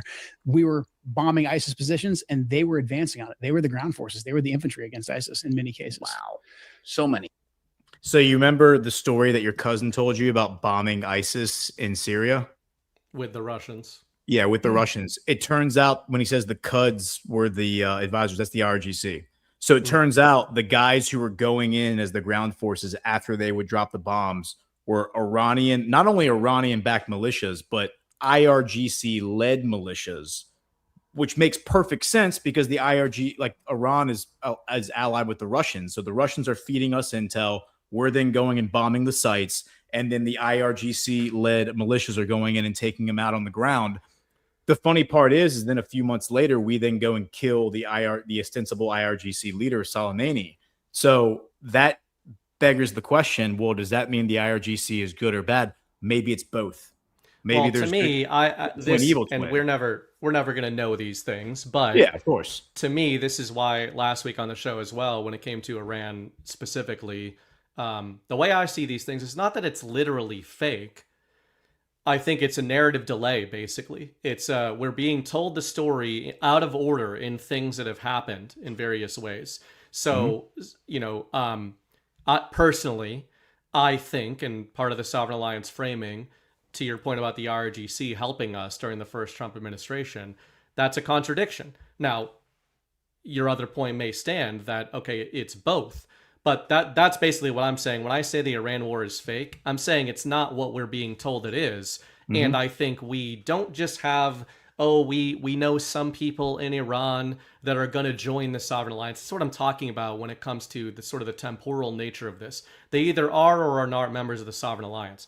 Good twin and evil twin makes total sense here. So I think there are evil twin there, but I think the allies are in control in Iran. And I think we are, and your premise from the beginning or from near the beginning of this Iran conflict as well has been that we are helping Iran against Israel and or the globalist, NATO superstate of which Israel is the prime kinetic proxy. That's how I see them, right? That's why it's important to frame all that as Israel's a proxy, just like Iran has been a proxy in the past. I think those proxy strings have been cut. Sometimes those proxy strings are cut, to your point, by dropping a bomb on one of those strings' head, like Soleimani.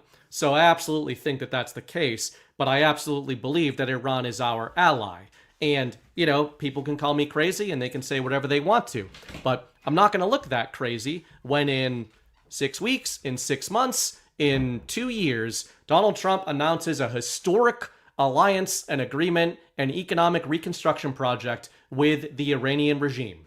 That's what he's going to do. And guess what, guys? They're still going to be Muslims. So it also, everything Ghost just said, should reframe and tell you why, again, we've said this when it comes to the election topic. Ghost and I can say this pretty confidently when it comes to the Muslim topic recently. That's a very hot button issue lately.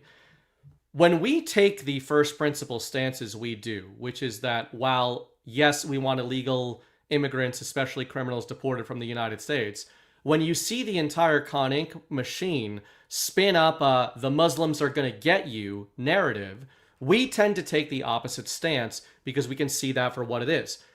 Taking that kind of a stance does not only not make you more money in the info war, it is bad to do. It is disincentivized to go against the algorithmic sort of narratives that are boosting everybody on X, that are boosting everybody on YouTube and on Rumble. That tends to not be what we do. So when Trump starts signing all these deals with Muslim nations, are all the truthers that are currently saying, get all the Muslims out of the country, the Muslims are extremists, etc. Are you still going to be saying that? Turns out probably yes, because a lot of people can live with cognitive dissonance. I don't see how they can do it. But this is what I'm talking about with all the so-called truthers that say that are saying all these things about Muslims. Meanwhile, they're going to celebrate all these deals that are going to be signed with all our new Muslim allies in the Middle East. And your kids, by the way, are going to have a way different opinion. If we're right, your kids are going to have a way different opinion of the Middle East in the next 20 to 30, 40 years than we have. Because to Ghost's point, and to Joe Kent's point there, it wasn't just the Muslims that were doing the bombings. It was the ones that were trained and radicalized by Western intelligence. Which brings us into, before you leave, I want to get into the convergence. This all leads us into basically the convergence of all these threads. The reason I use that word so much is because it really all does have to start to align and come together. And I think we're seeing signs that it is. So just as an example, recently we have a headline of the Zero Hedge. July 25th, I'm going to go through a few headlines here because I think the sequence of this week of headlines, this was now 2-3 weeks ago, is pretty funny and tells you the story. War zones converging. Zelensky says Ukraine hit ship transporting military cargo from Iran. Ghost mentioned this last week on the show, this idea of Zelensky, ostensibly, Ukraine, going sort of involving themselves on the periphery of the Iran war de facto on behalf of Israel. We then had a response out of the Iranians. Sayed Aragchi, Zelensky has attacked an Iranian commercial vessel, killing a sailor, a blatant UN Charter violation done at Israel's behest to drag Europe into its war. So, that's pretty interesting. He also appeals to the Russians and calls with EU High Rep Kallas and Foreign Minister Lavrov. We made clear that the freeloader in Kyiv cannot go unanswered, that what the freeloader in Kyiv did cannot go unanswered. So then so that's July 26th. We have July 25th, proxy wars converging. July 26th, we've got the Iranian response through their media. July 27th, Netanyahu, Zelensky come to D.C. for Lindsey Graham's funeral meetings with Trump amid the wars. So just in case the writers of the central narrative weren't being direct enough, they're now telling you right after the global headlines are saying Ukraine is involving itself in Israel's war. The two proxy states come begging to Donald Trump, and they come to Lindsey Graham's funeral. Who was Lindsey Graham? Was he a secret white hat? Nope, he was not a secret white hat. He was a traitor.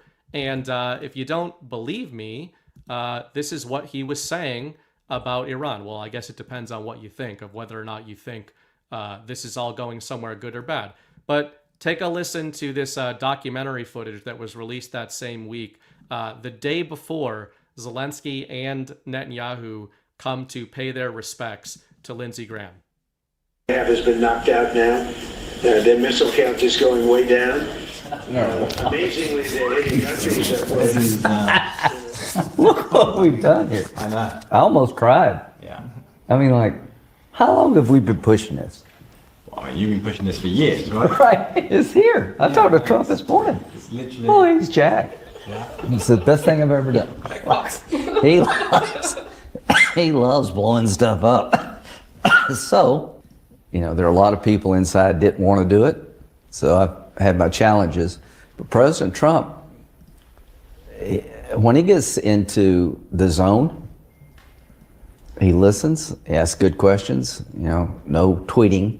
He has done nothing. He hasn't tweeted much at all. No drama. He's been a great wartime president. I said last night that Trump and Bibi are like Roosevelt and Churchill. I mean, they're the right two guys to confront this evil. So that's what Lindsey said at the time. And one more headline, just to kind of paint the picture before I pass it off to Ghost. We have July 28th. Guess who? First foreign leader visits Burnham. This is the, I think, 7th or 8th UK leader in the last 10 years. Yeah, right. Guess who? First foreign leader visits Burnham, UK's new prime minister. Well, that would be Volodymyr Zelensky. And Burnham said he wanted to send a clear message, quote, a clear message about the UK's unwavering support to Ukraine, both through the war and beyond. All of which is just meant to kind of lay out the premise that we've got Israel and Ukraine. Ghost has been focusing a lot of his writing and commentary over the last few years on Israel. I've been focusing a lot of my writing and commentary on Ukraine. Sometimes we cross into the other proxy. And as we've both been saying all along, there is much more in common between these two countries than many have believed. I use the term proxy state for both Ukraine and for Israel, and I use the term proxy state through the lens of the invisible enemy. When I named this show The Final Convergence, when I saw them converging in the headlines on the back of the Iran war, I thought that was a really good sign of, hey, are we starting to inch our way into the sort of public de facto disclosure that the Ukraine situation and the Israel situation are kind of the same situation, and we can look at that through inverted framing. I just didn't know how cartoonish the central narrative was going to get, where just in case you weren't getting it, they had both Zelensky and Netanyahu visit Trump at the same time and do it during Lindsey Graham's funeral, right after he was cheering for both of them, killing Russians and killing Iranians. So what are your thoughts on the convergence of your favorite proxy for the Nazis and my favorite proxy for the Nazis?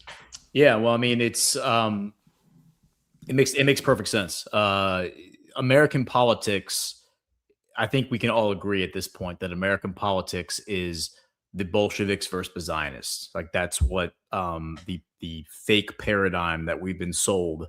Effectively, if you strip away everything else, that's what the Republican and Democrat parties are. It's the Bolsheviks on one side, the liberals, right? The leftists, whatever you want to call them, the Democrat Party, and then the Zionists on the right, which is like Fox News, right? Both of those ideologies are foreign ideologies that come from the exact same place in the world, Ukraine, Eastern Europe. That is where they both come from. They also both happen to be Jewish in origin. That's not me being a Jew hater. That's just go look it up. That is a historical fact. They are both ideologies that come from the Jewish community, both of those. So it makes perfect sense that because they both come from the same neighborhood, because they both come from the same geographic location, and they share the same bloodline, the same ancestry, the same culture, even the same ethnicity, that we would see this whole thing come full circle in Ukraine and Israel to converge on this.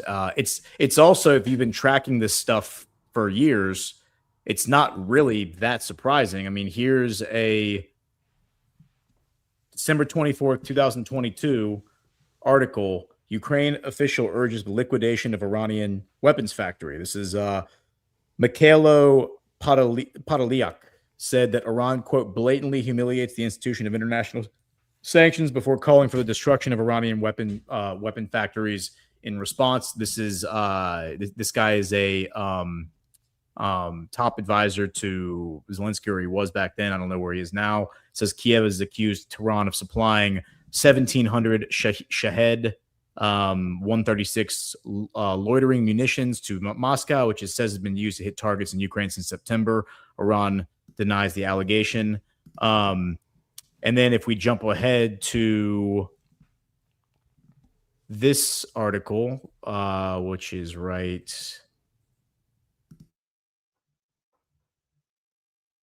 Where's that? Iran here. Well, if I have the right thing, it's grain shipment. Grain shipment being denied. This is back in April 30th. Here it is. I'm sorry. April 30th of this year, under Ukraine pressure, Israel blocks suspect Russian grain ship. So what happened is that a Russian grain ship comes to Israel. Zelensky makes this big public statement about how the grain that's on this ship was from the Donetsk region, which is, that region that said they wanted to leave Ukraine and join Russia. So he's like, this is stolen grain. That grain belongs to us.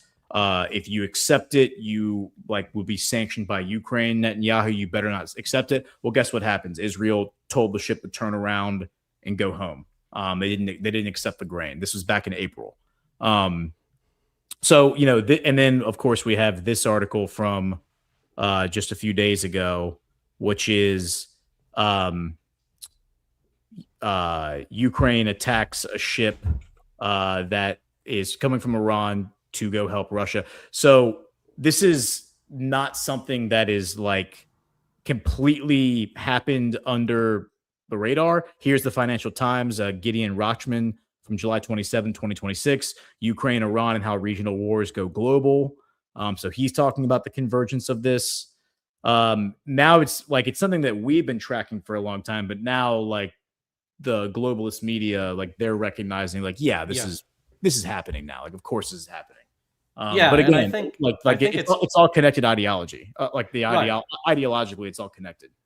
Yeah, and I think it's good news that these things are converging. By the way, when I say it's disclosure, de facto disclosure, I've certainly evolved enough in the info war, or devolved, depending on your perspective, to understand or come to peace with the fact that normies are not going to get on board with the implications of this to the same degree of what we're suggesting here.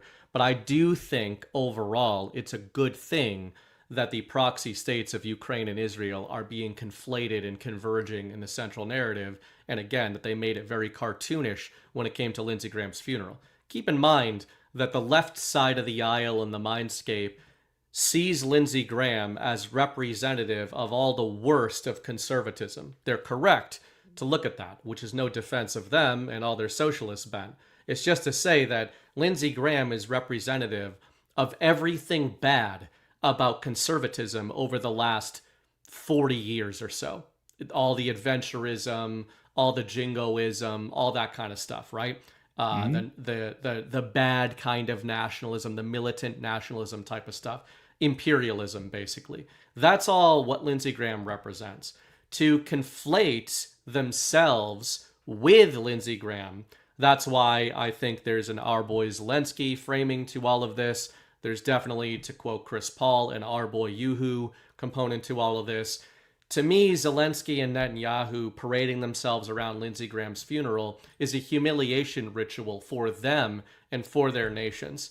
It makes it clear to all the liberals that have been simping for Ukraine over the last 5 years that Ukraine is the same thing as Israel. And all the liberals hate Israel because they see Israel as representative of a U.S. military proxy state. Well, Ukraine is the same thing because they are the same thing. And then Ghost is talking about that ideology. And I do want to hit one more macro topic related to this before you get out of here, which is related to the ideology you mentioned. What would that ideology be? Let's kind of go a little bit, let's just go all the way in. So on the brief the other day, I had some fun writing about the Nazis. And, it's kind of a buzzword that's lost a lot of meaning. But let's revisit this if anybody missed it. Germans and Ukrainians call for Russian genocide while Trump signals Putin partnership. So you guys remember a few days ago when Donald Trump announced that he had a phone call with Vladimir Putin and they had that U.S. Marine released from Russian custody. So just a little button on the good relations between Trump and Putin. Well, that was the same, that was 2 days after all this stuff broke, but it was really the day that all this stuff was making the news. So Belgrade, speaking of begging, Volodymyr Zelensky recently went to Belgrade, Serbia, to meet with Vučić over there, and they did a little press tour in front of the globalist press in the EU. And this German reporter asked the following question. And a short question to the president of Ukraine, Zelensky. You have touched it partly already, but can you tell us Europeans, what can we concretely do to help you to kill more Russians, more Russian soldiers, of course? What can we Europeans do to help you kill more Russians? And then he says Russian soldiers, of course. Hey, I don't want you killing any of them. But a little bit of a Freudian slip there. And just to drive the point home here, why am I talking about Nazis? Am I just being dramatic because he's a German and he has that German Bundesliga accent? Well, no. It turns out, guys, that the central narrative, the Ghost and the Machine, are just great writers. Because, first of all, to Alexander Vučić's credit, he was disgusted by that question and responded and said, we did not discuss military cooperation today, meaning Serbia and Ukraine. What happens when the war ends is another matter. And speaking about killing, I hope all killing will end. So diplomatic, but yeah, we don't want to kill all the Russians, actually. But who is this reporter? Well, this reporter's name is Michael Martins. Who is Michael Martins? Well, his grandfather was himself a high-ranking Wehrmacht command officer. Hans Hermann Martins held senior positions in the Nazi regime and the Nazi high command. So just in terms of how cartoonish this could be, or this could get, and Ghost mentioned ideology, shared ideology between the progenitors of what we call Ukraine and or the progenitors of what we call Israel. Well, you know all those stories about there being Nazi battalions in Ukraine, and you know all those people that seem to be fleeing positions of power in Ukraine on the back of an anti-corruption purge? Well, where are they all going? They're all going to Israel because a lot of them share dual citizenship with Israel. And I just think it's interesting that they're talking about the Nazis. And to drive the point home with one final reminder, just to remind everybody, whether you're a sovereign alliance believer or not. How has Vladimir Putin framed the special military operation in Ukraine since day one? If any of you are just listening to this, I will read it as he speaks. The People's Republic of Donbass asked Russia for help. In this regard, under Article 51, Part 7 of the Charter of the United Nations, with the approval of the Russian State Federal Council, and in accordance with the Friendship and Mutual Assistance Treaties with the Donetsk People's Republic and the Luhansk People's Republic, that's the Donbass, I decided to conduct a special military operation. It aims to protect people who have been bullied and subjected to genocide by the Kiev regime for 8 years. For that, we will strive for the demilitarization and denazification of Ukraine and will bring to justice those who committed multiple bloody crimes against civilians, including Russian citizens. So again, I know the term special military operation is old hat to this audience, but remember, Vladimir Putin didn't say it was just a special military operation. There's lots of special military operations. The point of the special military operation is to denazify Ukraine, because Ukraine is a Nazi regime. And it turns out that now they're converging with the Israeli regime in the central narrative, and they are fighting the same wars against the same allies. So I don't know how much of this we're going to get really just in your face any more than it already is, and most normies maybe will never understand this, but it seems to me that maybe we've been fighting the same invisible enemy the entire time.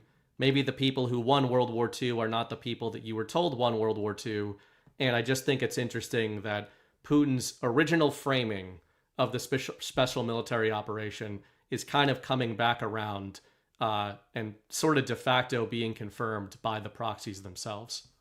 Well, it's certainly interesting that in the wake of World War II at the end, half of the Third Reich leadership was hanged at Nuremberg, and then the other half became the leaders of the executive branch, like the permanent bureaucratic state, NASA, the CIA, the State Department. I mean, all of that. Eventually, the UN or NATO, like the first NATO commander, was like literally a Nazi high command officer.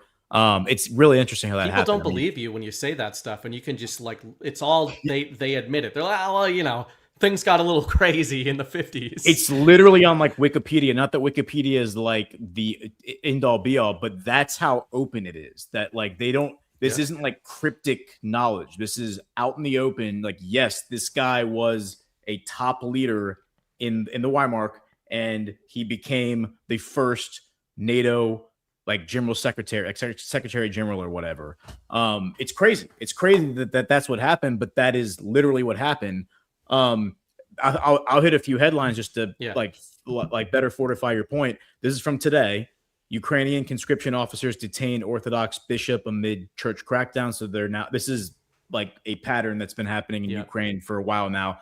They're rounding up all of they were rounding up all the Russian Orthodox church leaders, accusing them of being basically like spies for Moscow.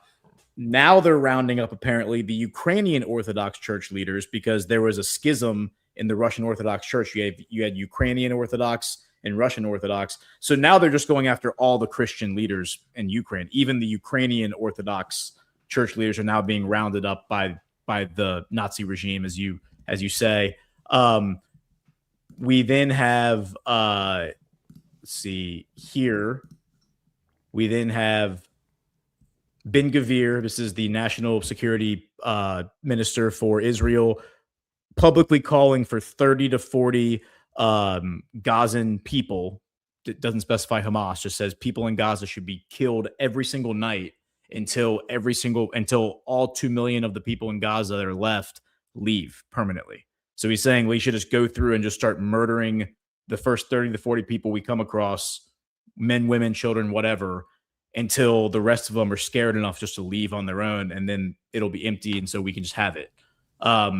This is also a reflection of what's happening in the West Bank. In the West Bank, they're just roving gangs that are going around burning houses to the ground, tying people up, executing them. This is all on video.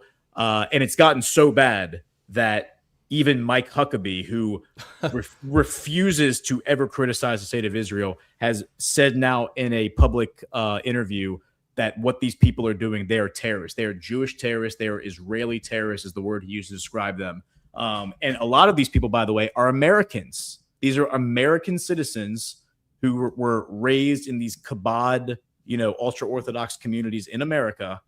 They then reach adulthood. They go to Israel. They get their citizenship because they're Jewish. And then they're told, hey, if you go into the West Bank and you take somebody's home, that home is yours then. That's how we do it. So they then get a gang of friends together. They go into the West Bank with guns. And up until recently, the IDF was just backing them. The IDF would stand behind them while they tell people to leave their home. And if they don't leave, they're going to get shot in the head. If the people resist, they're then branded as terrorists and they're arrested and thrown in prison. Peacefully threatening them, Ghost. Peacefully threatening them. I mean, you can call it Nazism. I would call it, this is what the Bolsheviks did in Russia. I mean, call it whatever you want. It's all the same thing. It's just different. It's different names for the same iteration of power. And just to put like a fine point on that, here is Israel is spending millions of dollars to change ChatGPT to help push a positive Gaza narrative for them. I mean, this is like communism. Like, hey, we're going to rewrite the history. We're going to rewrite, reframe the narrative to make the party look good. I mean, this is what like Animal Farm, and they talk about Animal Farm. I mean, again, call it Nazism, call it Bolshevikism, call it Zionism. I don't really care what you call it. It's all the same thing. Absolutely. And I want to just shout out TNTND in the chat. Do you remember Canada BB, where they honored a war hero from Ukraine and he was a Nazi?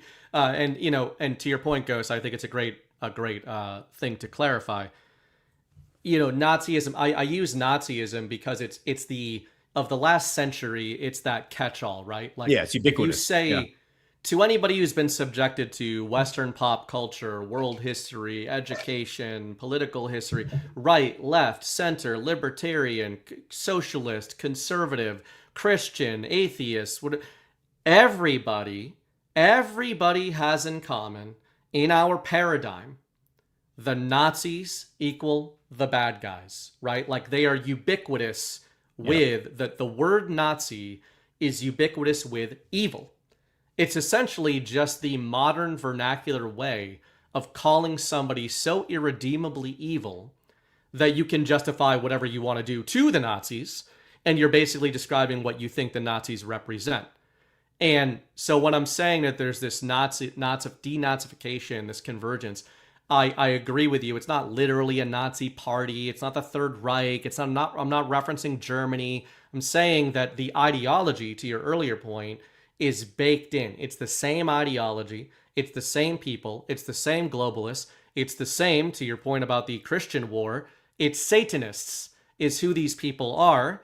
And when you say that, though, there's so many people that just turn off. Right, when you start talking about Satanism or start talking about these things through the guise of spiritual warfare. Vladimir Putin himself has been saying for over 10 years in front of the Russian people that the West is controlled by Satanists who are waging a holy war. But that doesn't get as much play these days. I've long theorized since the Righteous Russia series that the reintroduction by Vladimir Putin first and eventually by others, of this Nazi word, reintroducing it kind of back into the zeitgeist, is more about recoding people with this idea like, hey, you remember the thing that we all agree on as bad? Everyone agrees that it's bad. The mainstream media is all caught in anti-Nazi framing. So then a few years ago, when you start seeing the New York Times write a headline like, we need to talk about Ukraine's Nazi problem. We need to talk about denazification. We need to talk about the Azov Battalion and the Black Sun. well, maybe we're going to start getting more of these revelations coming out of the Israeli regime. And to your earlier point, Ghost, it's not just the Israelis, it's not just the Ukrainians, it's the US government, it's NATO, it's anybody that's a globalist, it's ISIS, it's the Islamic extremists, it's the old IRGC, or it's the old Iranian regime, may or may not have been taken care of, or that is being taken care of now. It's ubiquitous.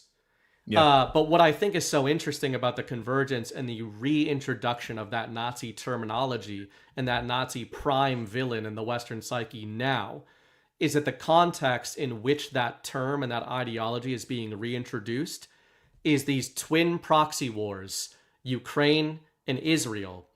And I'd say maybe one of the few bipartisan agreement points among the normal American population right now is get us the F out of all of these proxy situations. So the more that these things start to converge, I think it just gives audiences like this a choice to dig a little deeper and say, normies are just going to say, I don't want to be involved in that shit over there, and that's a win. That's good. But you get to understand that there is an evil that is being untangled in these proxies, and it's the Sovereign Alliance, in my opinion, who is untangling it or denazifying it. Yeah, Kelly Kebo 3497 on YouTube says better to look up etymology of Nazi instead of giving your idea of what you think it means. Yeah, so what we're told is that it means National Socialist. That's what we're told it means. And yes, they were socialists. Like, yes, Hitler was a socialist. That is correct.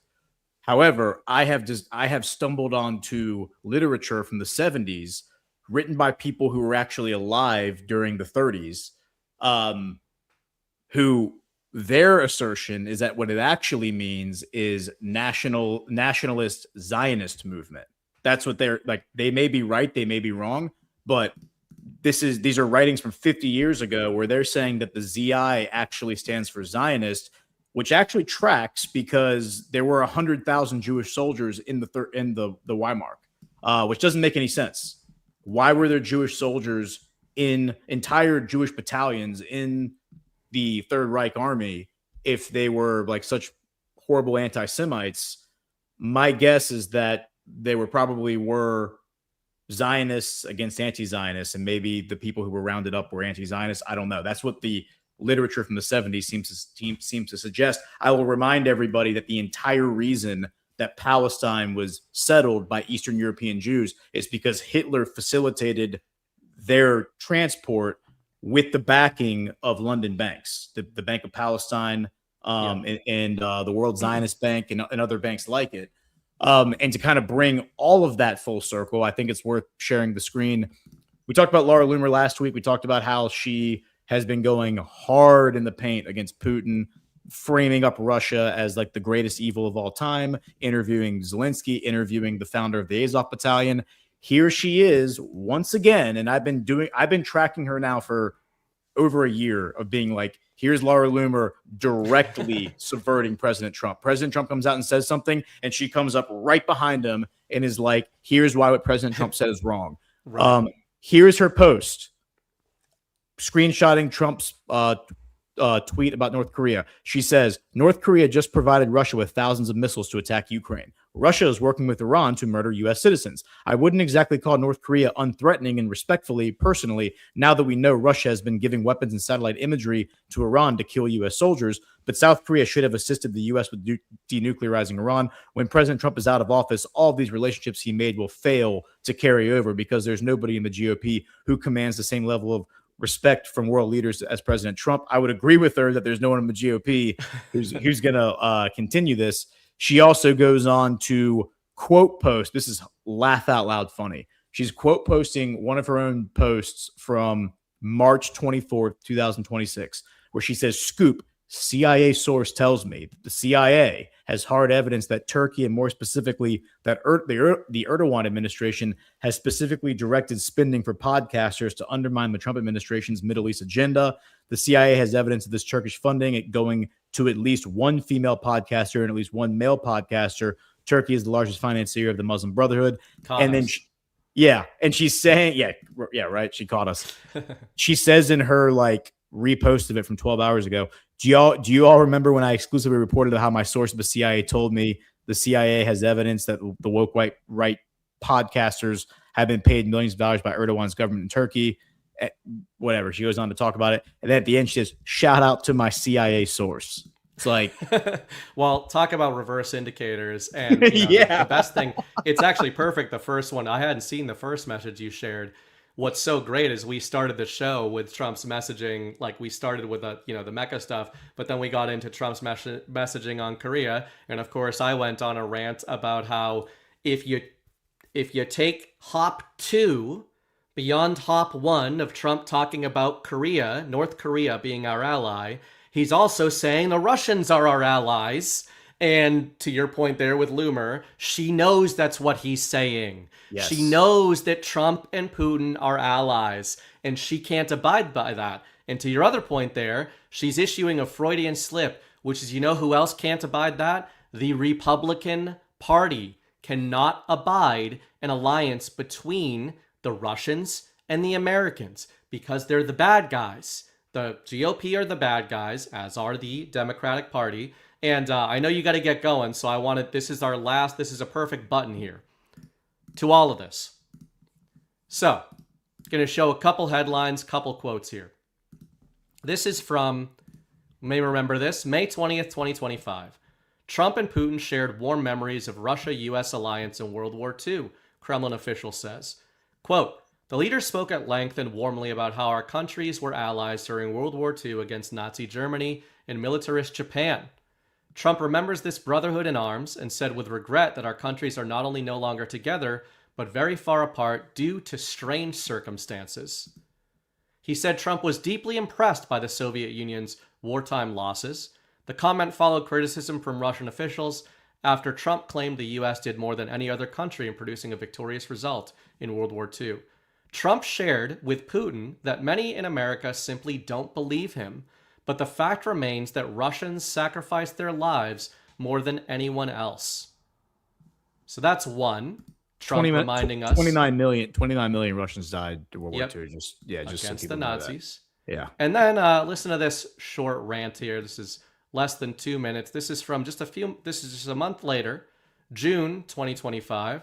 Trump goes on strange rant about World War II when asked about birthday military parade.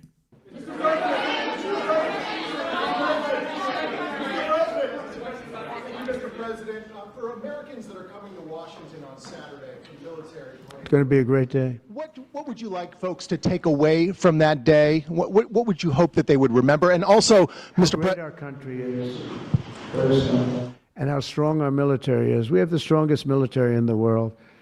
It's very interesting. 3 weeks ago, it was the end of anniversary, end of World War II, and I called France and Macron, who's a good man, I said, what are you doing? He goes, we're celebrating World War II, our victory. I said, your victory? Your victory. Tell me about that. And then I called somebody else, and I happened to speak to President Putin at the time. Now, in all fairness to him, he lost 51 million people, and he did fight. Russia fought. Sort of interesting, isn't it? He fought with us in World War II, and everybody hates him. And Germany and Japan, they're fine. Someday somebody will explain that, but I like Germany and Japan too. But Putin is a little confused by that, He said, we lost 51 million people and we were your ally. And now everybody hates Russia and they love Germany and Japan. I said, let's explain that sometime, okay? But it's a strange world. But I will say this, look, I want them to go away saying how great our country is and how great our military is. And I was making all these calls. For some reason, I spoke to like 4 different places. Sir, are you celebrating? And I said, we won World War II and World War I, right? We won them. And yet we're the only country that doesn't celebrate. Everybody's celebrating except us. And I said, we should celebrate too. So, incredible quote there. And I hope that serves as a good button at the end of this conversation. I'm sure there will be more about this specific topic. But look at all those Trump asides in there. Talking about the Russian victory over the Nazis, talking about the American victory over the Nazis, talking about how France didn't do shit. And I think he's not just saying that they got their asses kicked in World War II. I think he's maybe saying that maybe the French regime is not maybe French. Maybe there's something else. Maybe the UK isn't quite English, the leaders, I'm saying. Maybe there's something else. Maybe Japan and Germany aren't quite our allies. Maybe there's something else. And maybe Russia isn't quite our enemy. Maybe there's something else. And it's pretty interesting when he's saying, this is interesting. Maybe someday somebody will explain that. And I think when Trump says something like that, he's telling you that he knows what the answer is. And giving all these asides about how Putin doesn't understand why the Americans hate him so much while listing off our allies. So, to me, Nazism and the Nazi World War II and that whole template and framework is really just a translation layer for this stuff. But I think Trump is telling you in no uncertain terms, we're not leveraging Russia. We're not forcing Russia to the table. Trump isn't forcing Putin to capitulate. Russia is our allies. Russia has always been our allies. Russia should have always been our allies. And a lot of the people that we've been told are our allies are not. So anyway, I just thought it's interesting. And I think the convergence of these two proxies, Israel and Ukraine, is only going to embolden Trump and Putin to get a little bit more direct about some of this commentary. Yeah, I mean, while I wouldn't classify Russia as a Western country, and neither would Putin, it is a European country, technically. It's considered a European country. It's a Eurasian country. And I would argue that Putin is the only Western leader, if you could consider Russia like a proxy, by proxy, a Western country, the only Western leader in the world, aside from Trump, who has not sought to erase Jesus from his culture, which is every single other leadership apparatus in the West has done that. At the very top of that list is the Republican Party. They've been absolutely complicit in that separation of church and state. Yep, they've been super complicit in that scheme, and it should be obvious to everyone by now, but of course it isn't. But I think one day soon it will be. So we'll see. Yep. Yeah, to your point, I mean, it's in the Righteous Russia series when I talk about why we would make such great allies. Of course, the rest of that series gets into geopolitics and military and economy and trade and all that. But that's not what I start with. What I start with is Christian brotherhood. That is what should bind Americans and Russians together. And that's what I think the enemy has always known does bind us together. Yep. It's just that Russians and Americans have been told that we are diametrically opposed when I think we have more in common with the Russian people from a spiritual perspective and from our mutual enemies than anybody else. And I think Trump and Putin are getting closer and closer to just kind of telling you that outright. But anyway, man, thanks for joining me again. And you got anything going on this week? You still settling in? Still settling in. Yeah, I mean, I'd love to record a geopolitics episode.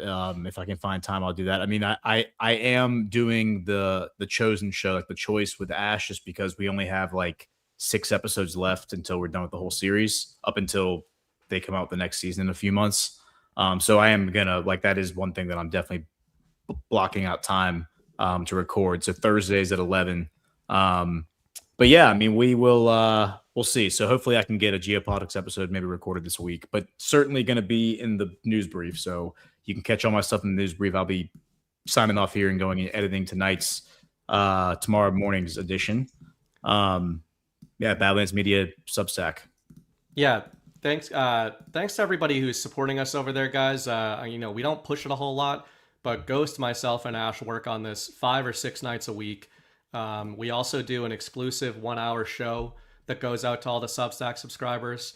It's a pairing of the 3 of us that we switch off every week. We just came out, Ash and I just did one. Our last episode, you and I, Ghost, got almost 300 likes on there. People liked that one about the Psy War. So check out the Badlands Blitz. It hits on Saturdays, and the Badlands Brief, as Ghost said, hits Monday through Friday. I handle those, Ghost handles those, Ash handles those, and you get commentary in there that you don't get anywhere else. The Substack is free, badlands.substack.com, but if you would like to support us, myself, Ghost, and Ash, you can do so by converting your free subscription into a paid subscription, and that helps us keep doing it. Otherwise, thanks for joining, Ghost. I'm giving you your even if you can't record some geopolitics shows for a little while. giving I you know. your fix, right? I'm doing you a favor by keeping you up late after work talking about geopolitics because I know you need it. So, something I was thinking about today, we didn't get to talk about, but we should talk about the next time we get together, is the idea of diplomacy and how diplomacy is handled by the State Department. Like, we have a very effeminate way of doing diplomacy, which is like duplicitous and like backstabbing and like, hey, we're going to get all these people in a room to negotiate and then we're going to kill all their families, like blow them up, which is literally what Israel was doing, like with the whole Hamas thing. And it made me think of like the Red Wedding, like from Game of Thrones, and like how people think that that's like a good thing, like, oh, like subterfuge and like all that subterfuge, like man, game theory, like art of war, like we really got them. And it's like, do you really think that like strong, honorable men from around the world look at that and they're like, we really respect, like, I want to do a deal with these guys. Right? Yeah. It's like that's a really honorable way of doing things. It's like, you know, why can't we just be direct path thinkers? Like why can't we just say what we mean what we say, and just back it up with like strength and be like, hey, here's how we're gonna do it. If you don't want to do it that way, fine. But if you cross us, you're fucked. And people would respect that. But instead, we do this like effeminate thing where we, you know, poison the well and then leave and smile and wave and walk away, and then they drink the water and all die. It's like, you know, like with the whole pager thing, like that was that was ridiculous.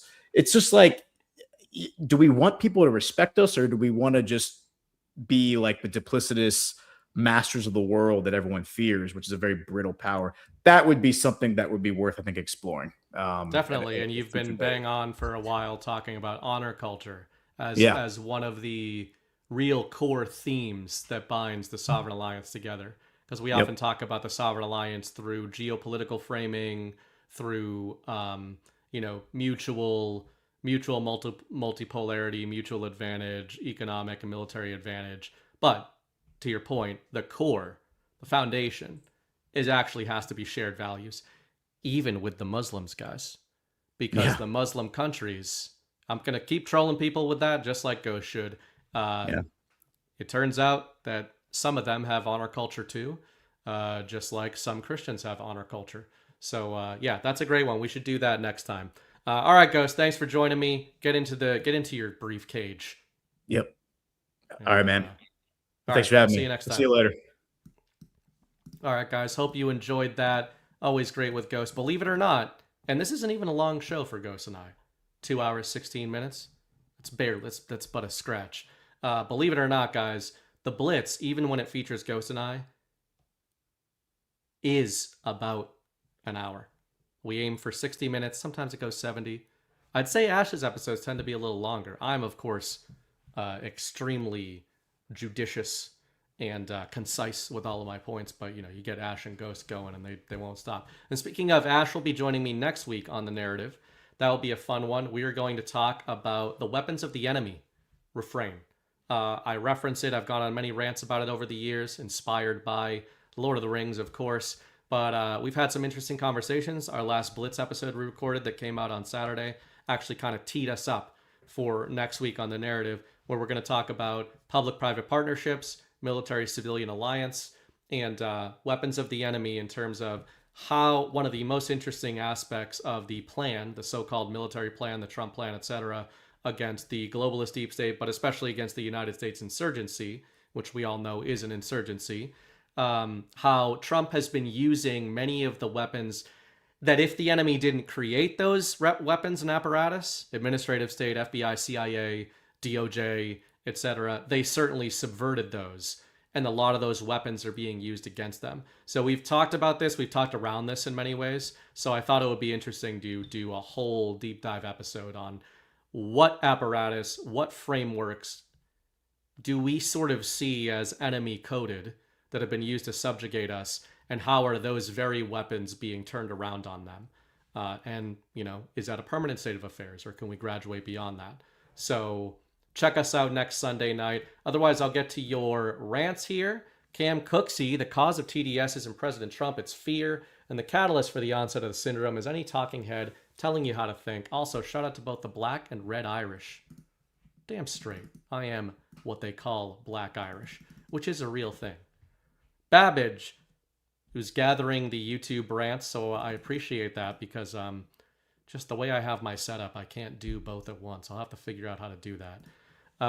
Babbage says, C. Schaff with a $10 super chat over on YouTube. Any thoughts on refugees eventually remigration back to their home countries? I literally think that's a pivotal objective for Trump. Well, I think he's incentivized remigration for a lot of them, and a lot more of them than we're being told about are actually taking that. And then criminals should be deported. Every illegal is a criminal. I understand that, and they should all be deported. I'm fine with that.